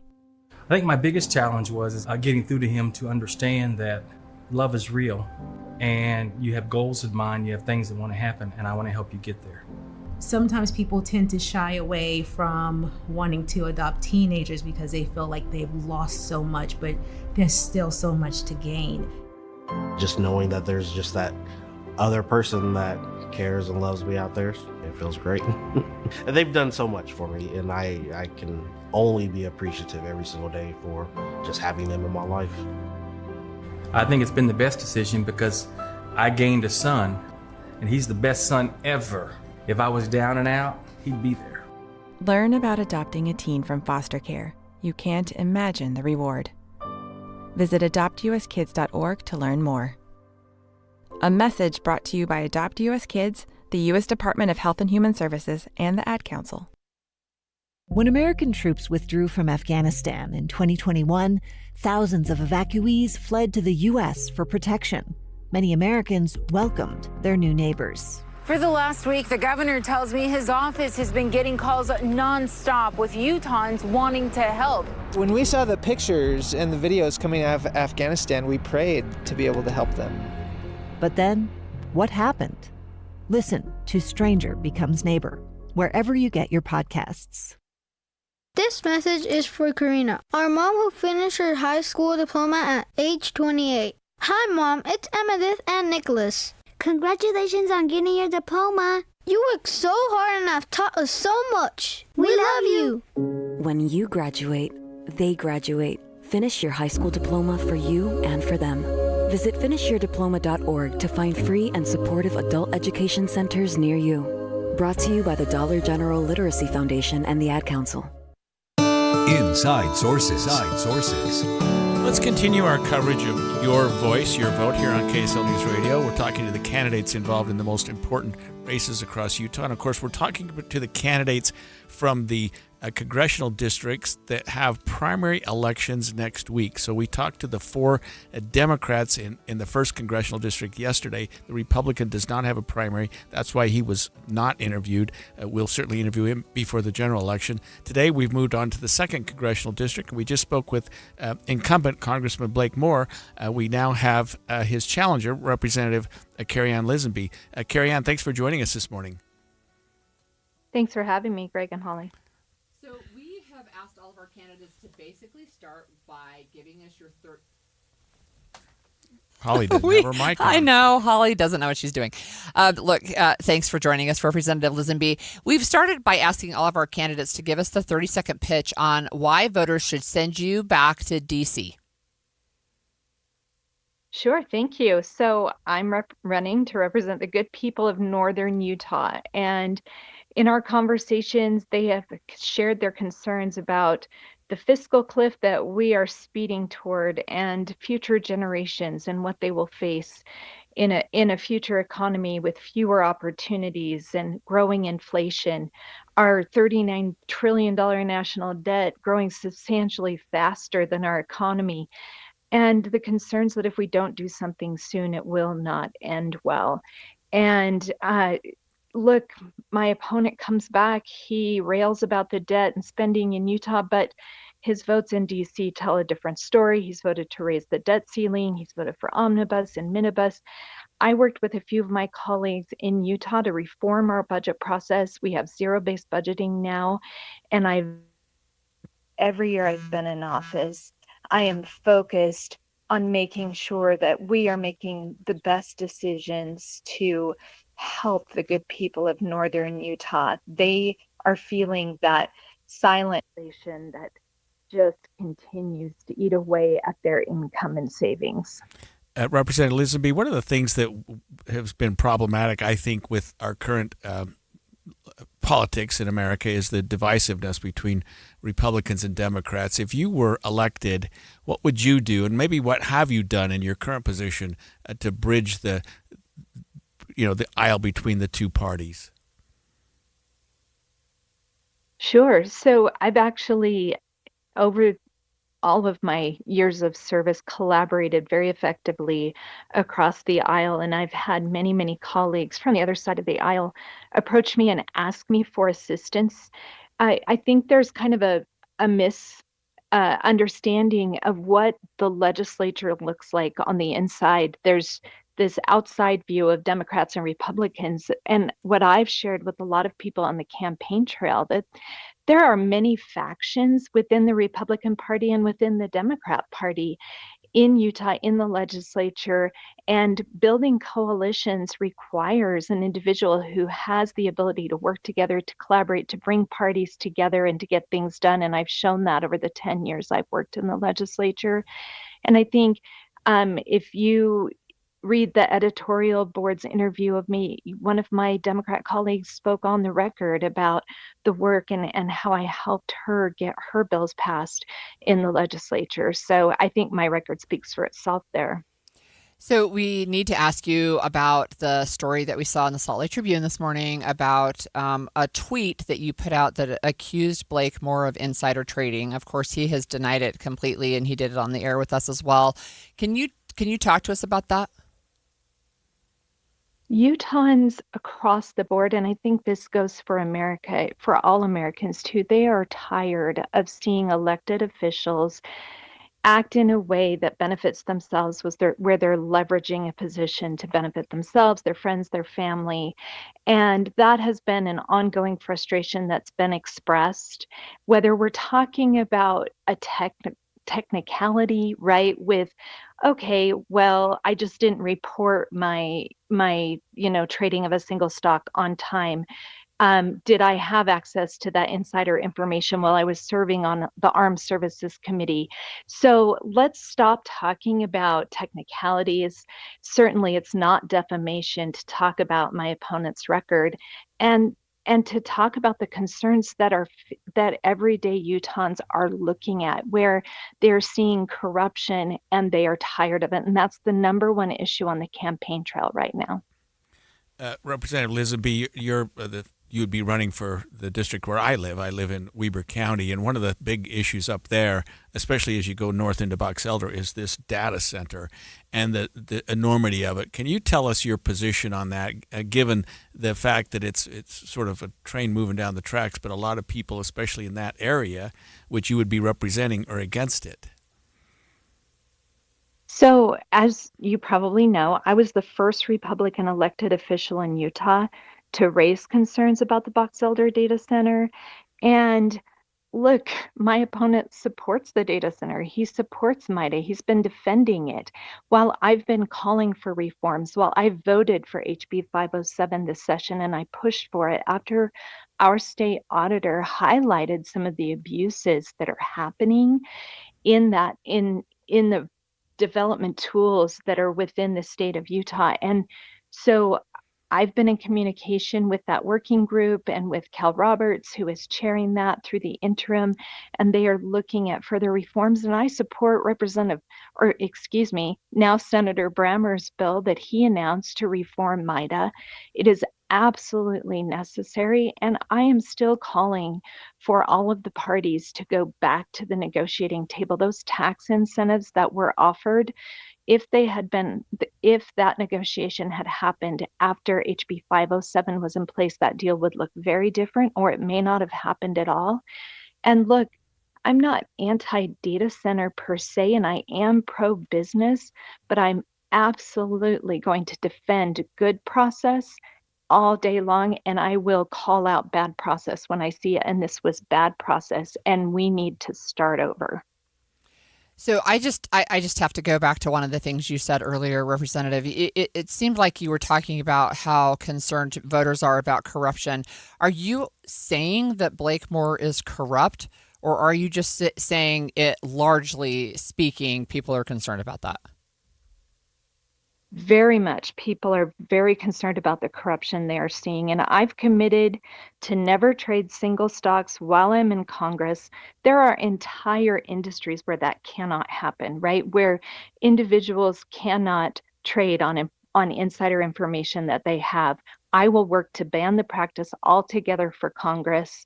And I believe that Congress shouldn't get paid during a government shutdown, right? I support Representative Mike Kennedy's proposal to make that happen. Currently, members of Congress can designate that they don't want to receive pay during a shutdown, but it should just be the general practice that they do not. All right. Thank you so much for joining us. That was Representative Carrie Ann Lisenby running for CD number 2. Yeah, that was thanks for both of those representatives for joining us today, and that was very helpful. Next, when we come back, we're going to return to our celebration of America's 250th birthday coming up very soon with a story about one flag and over 3,000 miles. 11:32 at KSL News Radio. I'm Heather Peterson. KSL's top local story this hour, the drama in the Big 12 over Texas Tech's quarterback could be coming to an end now that Brendan Sorsby is reportedly leaving college football for the NFL. The news broke just hours after the Big 12 sued Texas Tech, threatening to sanction them if they played Sorsby this season. You may want to add a surfboard to your Amazon cart because we're getting a surf park in northern Utah. KSL News Radio's Britt Johnson has more. Until now, the closest Utahns have gotten to surfing has been a Beach Boys song. Or the Flow Rider. But the Draper City Council approved a master plan amendment for the Veranda West project, and it includes an almost 9-acre surf park. The real estate development company involved in the project said the surf park will feature advanced wave technology that can produce consistent and customizable waves for surfers of all skill levels. It's set to open in 2028. Britt Johnson, KSL News Radio. Our top national story this hour from ABC News. Democratic leaders are calling on the president to reveal more about what's going on in the negotiations with Iran. Senate Minority Leader Chuck Schumer says he wants President Trump to brief Congress and the American people about the contents of the Memorandum of Understanding between the U.S. and Iran. Americans need to know how and when this war will truly end. They need to know what's the deal on the Strait of Hormuz, which has caused gas prices to go through the roof. President Trump said today the deal is good and fair. However, Iran's top diplomat said today the deal would require Israel to withdraw from the war in Lebanon as well. Your money at this moment, the Dow is up 469 points, but the S&P and NASDAQ both down. S&P 23 points down, while the NASDAQ is down 162 points. Coming up, another hot summer day, but rain is just days away. KSL weather is next. KSL News Time, 11:34. Mornings are for recharging. And they're for starting your day right. We volunteer to join you in the car. Get news and weather at 102.7 FM during the most important part of your day. Andy and Amanda, each morning between 5 and 9 on KSL News Radio. 17 years ago, right here in Utah, a mother set out to create something simple. Comfort for her family.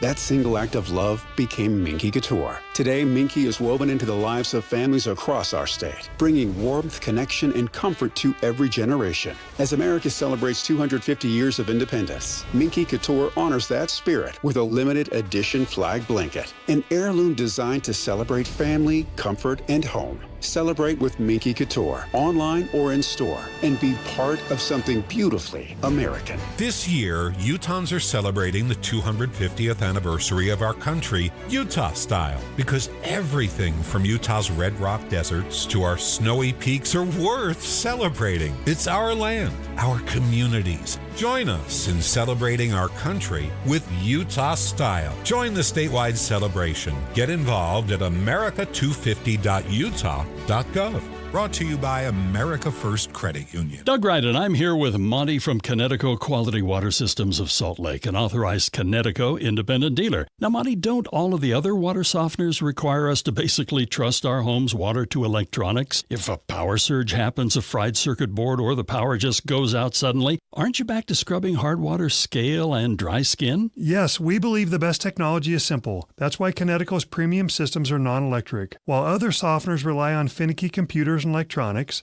Kinetico runs on the kinetic energy of moving water. Nothing to plug in, no buttons to push, and zero electricity. I've had a Kinetico soft water system in my home for many years, and I've never had to do anything to it except occasionally add a little salt. And I love that it never requires me to set or program anything. Dee loves that she always has the soft water. So do what I did and go to softwaterutah.com to learn how your family can enjoy the benefits of soft water without the hassles of traditional water softeners. That's softwaterutah.com. If you have unfiled taxes or are in debt to the IRS, this is important news. Did you know the IRS has programs specifically designed to help people struggling with tax debt? Powerful tax assistance programs that can save you thousands if you qualify. No one knows these programs better than the experts at Optima Tax Relief, America's most trusted tax resolution firm, A-rated by the Better Business Bureau. Their award-winning tax attorneys and licensed professionals have resolved over $3 billion of tax debt for their clients. One call to Optima can start the process, helping to put an end to your worries about wage garnishment, asset seizure, and other aggressive IRS actions. Find the best options to solve your tax problems. Call the experts at Optima Tax Relief today for a free consultation. Call 800-343-6460. 800-343-6460. 800-343-6460. Optima Tax Relief.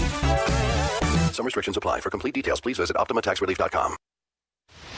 Traffic and weather together brought to you by UCCU. Auto loan rates as low as 4.74% APR. Here's Ricky Meese. We do have a crash in Davis County, westbound Main Street, 1800 North. It is blocking a right lane of traffic. And in Utah County, we've had a right lane blocked with a disabled vehicle northbound I-15 prior to 2100 North. They are in the process of getting that vehicle off the freeway and opening up that lane of travel. A few crew members still picking up the last of those orange cones. The Good Feet store, personalized premium arch supports. Schedule a fitting at mygoodfeet.com. Ricky Meese in the KSL Traffic Center. A few clouds and highs in the low 90s today. The same again tomorrow. Then Thursday will dip to 89 before things spike up to 96 on Friday. Then Saturday, a chance of thunderstorms in the forecast. Right now, it's partly cloudy and 84 degrees. I'm Heather Peterson from the KSL Common Spirit Health Studios. Listen online at KSLNewsRadio.com. We're Utah's news, traffic, and weather station. The all-new Inside Sources. Inside Sources. Your inside access to the people and policies shaping Utah's future. Here are Greg Skordas and Holly Richardson on KSL News Radio. We are continuing our celebration of America's 250th birthday here on KSL News Radio, and so is a group of people who are planning to run a flag all the way from San Francisco to our nation's capital. This reminds me of what we do with the Olympic torch. I know. Well, we take that from Athens, Greece to wherever it happens to be, the venue happens to be, but running. And it's such an exciting thing. If you've ever seen the Olympic torch or been around, when it comes through, it has come to Utah once, and it's an exciting time. This is such a cool idea. They're running a flag from the Golden Gate Bridge, I think. Yep. They started all the way on Sunday to Washington, D.C. Yep. So it seems that Utah's in the path. We are in the path, and I had to go look up. This is relayforamerica.org. So I had to go look up when it comes to Utah, because it just started in San Francisco on Sunday. It'll be in Utah on Thursday, Friday, and Saturday. So each leg is about 10 to 12 miles, somewhere in there. Pretty good run. It's a total of 3,016 miles, and every single mile is being run in honor of a veteran nominated by someone who knew their service. So there are 3,016 veterans being honored by this run. That's pretty cool. And It's so so yeah, cool. I wonder where it's going through Utah. Do you see the path? I can, and it looks like it's the southern part, right? And I could be wrong because it's a very large map. It looks like it's down in the southern part of Utah. It's coming in from Nevada and going into Colorado. Because it looked like from San Francisco, it went south quite a bit. It didn't come straight across, but I guess they had to avoid some water. Well, yeah. Look, what the story is really interesting how it started. So it was a couple of people who were running 50 marathons in 50 states in 2024. And so I guess they kept seeing each other and they're like, hey, we should do something for this America 250 thing. And so they really pulled it together pretty quickly. And then they said, well, let's open it up and see if we can get people who will volunteer to run with us on this journey.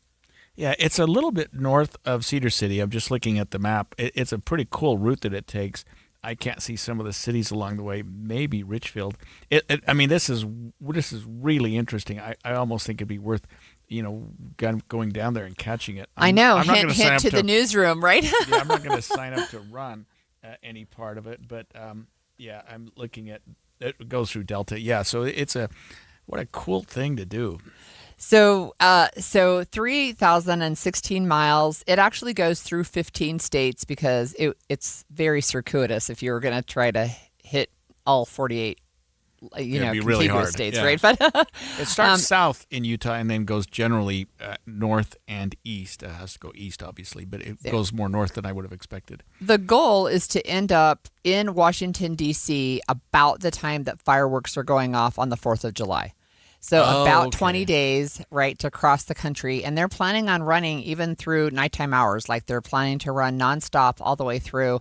They've got people who have volunteered to crew and, show up and do support. And our producer for today, Cam, told us that there are 76 Utah-born runners who have signed up to run Utah's probably, because Utah's showing up. You've got to get Utah on the map pretty quickly. Yeah. I mean, if you're down in Illinois so or California something. and Nevada. And Utah, they've got to get those runners. But there is a link on the thing here, the sign up to run. If Relay for America. Relay for America. Yeah, I mean, and then it continues. I mean, they've got to have this planned out really well because you've got to time it right. You may have some groups that are a little slower and some that are a little faster. Oh, for sure. I worry about the flag. I mean, because it's cloth. I mean, coming a couple thousand miles is going to take a toll on it. You know what I mean? But it's only 20 days. I mean, maybe so. And then you can have a flag retirement ceremony if it's battered by the time you get to the nation's capital. Yeah. But it's a fun idea. But you've got to think of the logistics for that. I know. They've got to have support. They've got to have runners. They've got to have organization. That's right. They've got to have security. I mean, you don't want somebody hijacking the flag and as a collector's item. If you go to their honor wall, so it's relayforamerica.org and then honor, they name the veterans for whom this is being run. Mile 1, Bruce Gilbert. Mile 2, Andy Ulsh. Right? I mean, that's really phenomenal. Those are the 3,000 veterans. No, those are the veterans, right, not the runners. But Mile 1 in Utah? No, Mile 1 of the whole race. Okay, that would be San Francisco. Yeah, it'd be interesting to find out where they are in Utah, but we can follow up on that. You say they're going to hit Utah? On Thursday this week. So day after tomorrow. Yeah. Yeah, because it looks like they're almost to the border, almost to Nevada. So, but it's got to take more than 2 days to get through Nevada. I don't know. I'm just telling you what I see online. Maybe it's the night. Because it took 4 days. Maybe it's at night. Yeah, a couple days to get through California. Yeah, they are running 24/7. You guys can track that, relayforamerica.org. They do have a live tracker. So it's really fun. And another America 250. So look, here we're coming up on our last segment. So I have to find these weird and fun stories. Yesterday we talked about dad jokes. We're going to talk about spy turtles. It's true. And it's a true story. China is talking about spy turtles, and so we're going to talk about that next when we come back. A family office is a team built to handle the 3 biggest financial responsibilities a family faces: wealth management, tax strategy, and estate planning. Most firms only manage your investments and refer the rest out, hoping everyone stays aligned. At Trajan, we built something different. Your wealth, tax planning, and estate planning are handled together inside one firm, under one roof. There's no guessing whether your CPA, advisor, and estate attorney are truly in sync, because our team works together every day on your behalf. When your financial life becomes more complex, your advice should become more coordinated, not more fragmented. One plan, one trusted team. Call Trajan today, 855-TRAJAN-1. That's 855-TRAJAN-1. Trajan Wealth, an SEC-registered investment advisor. Additional services through Trajan Estate and Trajan Tax. Additional disclosures and accreditation at TrajanWealth.com. More than 50 million Americans suffer from a form of mental illness. And Utah isn't immune, with nearly 1 in 3 people dealing with anxiety, depression, or another form of mental illness. But there's hope. we can all take action to keep ourselves and our loved ones safe. That's why KSL has teamed with the Huntsman Mental Health Foundation to bring you hope and help you thrive.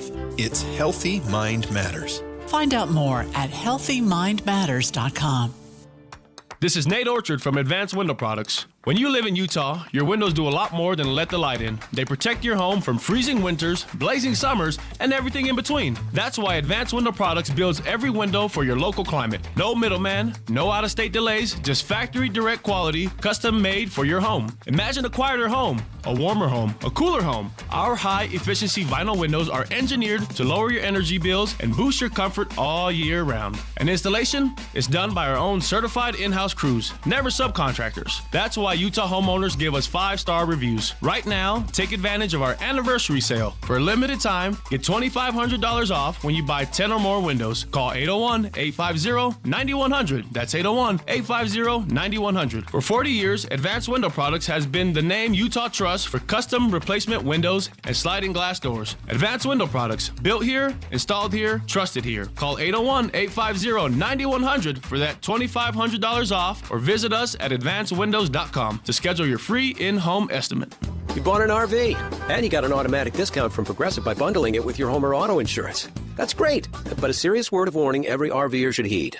You don't need to talk about things like dry weight or dump stations. And you don't need one of those expensive water filter straws either, because the most extreme thing most RVers encounter is a campsite without hookups. So just enjoy yourself and Progressive's automatic discount when you bundle your RV, boat, or motorcycle with your home or auto insurance. Progressive Casualty Insurance Company and Affiliates. Not available in all states or situations. Hey, Green Gobbler here. So you've got a clogged drain in your bathroom. Water in the sink's overstaying its welcome. You're spitting today's toothpaste on top of yesterday's toothpaste. You hope that it go away. Yeah, clogs don't just go away. I make them go away. I'm Green Gobbler, the only clog dissolver you need. I'm bleach-free, safe for your pipes, and I work. Guaranteed or your money back. Because I never met a clog that was gonna unclog itself. Green Gobbler. Let the gobbler get it. This is Derek Miller speaking on business. LSI is a Utah-based consulting and business development firm that helps organizations grow and operate more effectively. They support clients with strategy, logistics, workforce solutions, and market insights to improve performance and secure new opportunities. COO Sam Beasley joins us with more. Most operational problems stay invisible until something breaks. At LSI, we help organizations strengthen their systems behind the scenes that keep complex operations running smoothly, especially in industries like aviation logistics, government contracting, and other highly coordinated and regulated environments. Our focus is on building structure, clarity, and reliability into everyday processes so teams can perform at a higher level. We look at everything from communication and coordination to accountability and workflow design, helping organizations reduce friction and prevent issues before they happen. What we've learned is that success rarely comes from one big moment. It's built through small, consistent actions done well over time. Clear communication, strong systems, and dependable execution. That's the work we care most about. When operations run the way they should, organizations are free to focus on what they do best and grow with confidence. Learn more at lsiwins.com. By improving how organizations operate behind the scenes, they're helping Utah businesses and agencies run more smoothly and efficiently. Their work supports stronger performance, better coordination, and long-term growth across key industries in the state. I'm Derek Miller with the Salt Lake Chamber, speaking on business. Any Hour Services can make sure your AC keeps you cool this summer. Whether you need a tune-up, repair, or just a second opinion about replacing it, call Any Hour Services or visit anyhourservices.com. The new Inside Sources.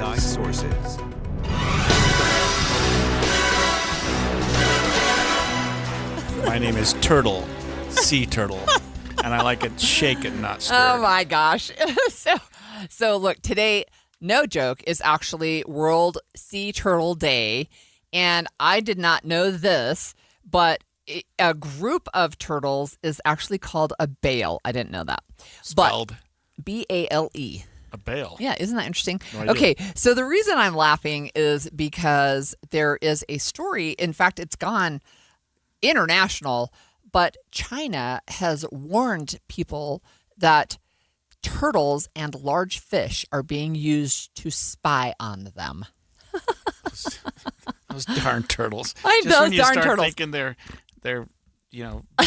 they're trustworthy. Look, so this is what they said. So they issued a warning that quote, an unseen covert war of espionage is unfolding because turtles and fish were found equipped with sensors. And so what they're saying is that people are using these turtles and fish and the sensors on them to acquire intelligence that will seriously endanger China's national security. They put it out on their talk platform, WeChat. So they said that the turtles were found in a specific area to collect environmental data, including water temperature, density, salinity, and ocean currents. And then it was being transmitted in real time to overseas intelligence agencies. Now, let me just say this. Would there be any other reason that there might be sensors on turtles collecting information about the ocean besides spying on China? Yes, all kinds of reasons. To migration of turtles, how the ocean waters are going. I would think some National Geographic kid is probably thinking this is the most exciting thing in the world. What are they going to learn about China anyway? That their water temperature is rising a little bit? Look, so I know you don't watch a lot of movies, but did you ever see the movie Finding Nemo? Negative. Okay, so in there, one of the things with Nemo, so Nemo's a little fish, right? But they're turtles and they catch the ocean current, right? And they ride the current through the ocean and they're trying to get to Australia. Well, there's actually true ocean currents, right, that animals can ride. We know that. And why do we know that? Because we do scientific research. That's why. Right. We put a little tracking device on. Oh my gosh. So look, they're all worried that it is to interfere with Chinese national security. They said that they found something on a buoy. It was a weather kit and a listening sensor. I'm just saying, I should not mock China. They might be listening. They probably are right now. It sounds like a little bit of paranoia. Maybe a little. You know, if they had landed in Hawaii or Los Angeles, maybe we would have said the same thing here in the United States. I don't know. I mean, we said something when they had a weather balloon at, 30,000 feet. That's like China has a weather balloon over the United States at 30,000 feet. That's true. No, there's nothing nefarious there. Anyway, I just thought that was funny. Chinese spy turtles. So one of the things, too, to note that this is not the first time that there have been allegations of water creatures being used for espionage. So in 2019, a beluga whale was found on the Norwegian coast wearing a small camera. So they thought that was a trained spy from Russia. And in 2023, Russia used trained dolphins to, quote, counter enemy divers, according to British intelligence.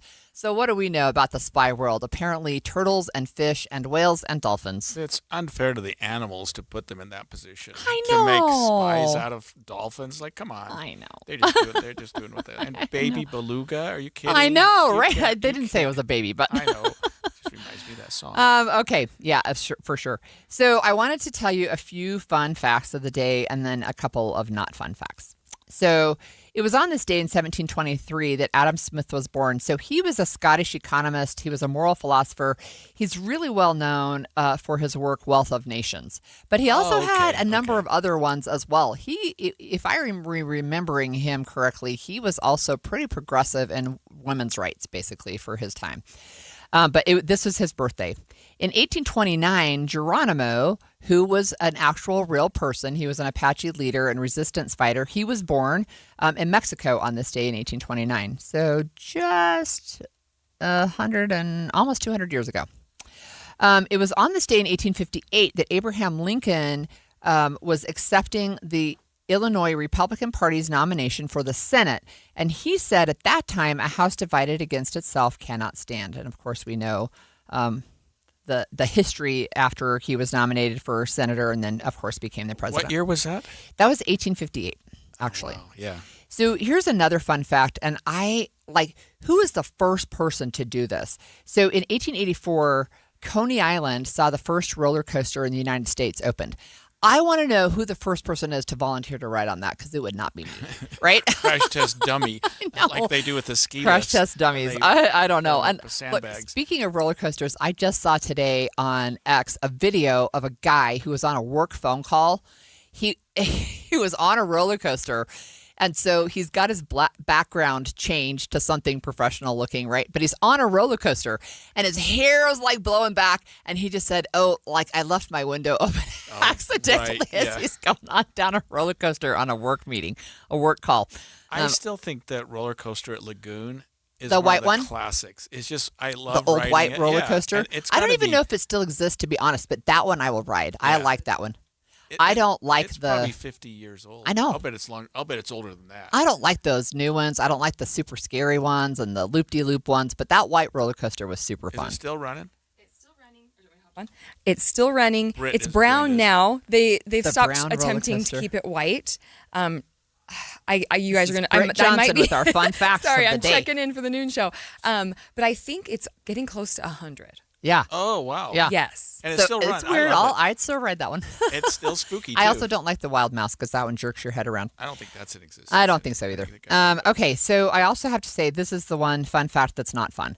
In 1944, 14-year-old George Stinney, who was a very small black boy, like literally 90 pounds, was executed for the murder of 2 white girls. His trial was by an all-white jury. It lasted 1 day. Deliberations lasted 10 minutes, and he was executed in the electric chair that was too big for him. 83 days. The total from the time he was arrested to the time he was executed was 83 days. And later, the whole thing was thrown out, and there was no evidence to link him at all with the murder of these 2 girls that were found. But they were 2 white girls. They picked up the black boy. Where was this? Well, where do you think? It was South Carolina. In the South, yeah. Yeah, in the South. That a 90-pound kid. Oh, how tragic is that? Yeah, it was really horrible. And I've seen images of him like strapped in the chair. They're just awful, right? Because because he's he so looked like a tiny. child, right? Yeah, so tiny. Anyway, that was a very horrible day, and that happened on this day in 1944. So you have, I don't know, 2 minutes for closing arguments. What you got? Okay. Well, I want to give a shout out to our elected and wannabe elected representatives, because we've had 2 days of interviews, 4 Democrats that are running for CD1, 2 Republicans running for Congressional District 2. We're going to have 2 more tomorrow, and they've joined our show, and they've willingly joined our show. And half of them have come in studio, half have called in, and I just have to say that it's an important time because, I mean, we're KSL News Radio, and we're big, but we're not, world renowned, and these people are coming in and being on our show, and I think it says a lot about us as our show. I really have to give a shout out to you, Holly, that you're getting people like that are willing to come in, and it says a lot about them too, because they're willing to come and talk to our audience, who are obviously their voters, and make their pitch. And we're going to have 2 more tomorrow from the 3rd Congressional District. We're going to have Celeste Malloy and Phil Lyman, who will join us tomorrow. But I think it's been an exciting endeavor, and I'm glad that we did that, and I'm glad that they did that. And I think that if we had gone deeper, and maybe we will on Thursday with other sort of smaller local races, that people will join us as well. It's a fun time of year. I love doing that. I loved interviewing. We've had fun interviews with all of them, and just kind of prying, getting to know them a little bit, getting to sort of watch them and see how they respond to questions, and see how they what their plans are, what they want to do if they're elected. It's such an important, critical time in our country. We're talking about midterm elections, and we're talking about primary elections for the midterm elections, but people are still excited about it. At least I'm excited about it. And the people that are coming in and joining us have been fun. So I love it. And hopefully we'll have some more tomorrow. Thank you so much for your closing arguments. Coming up on midday, Britt Johnson will be in on the noon news, taking a look at how Americans feel about their elections and how they're being run. That'll be after the break. KSL FM Midvale. KSL Salt Lake City. From the KSL Common Spirit Health Studios, this is KSL News Radio. Utah's news, traffic, and weather station.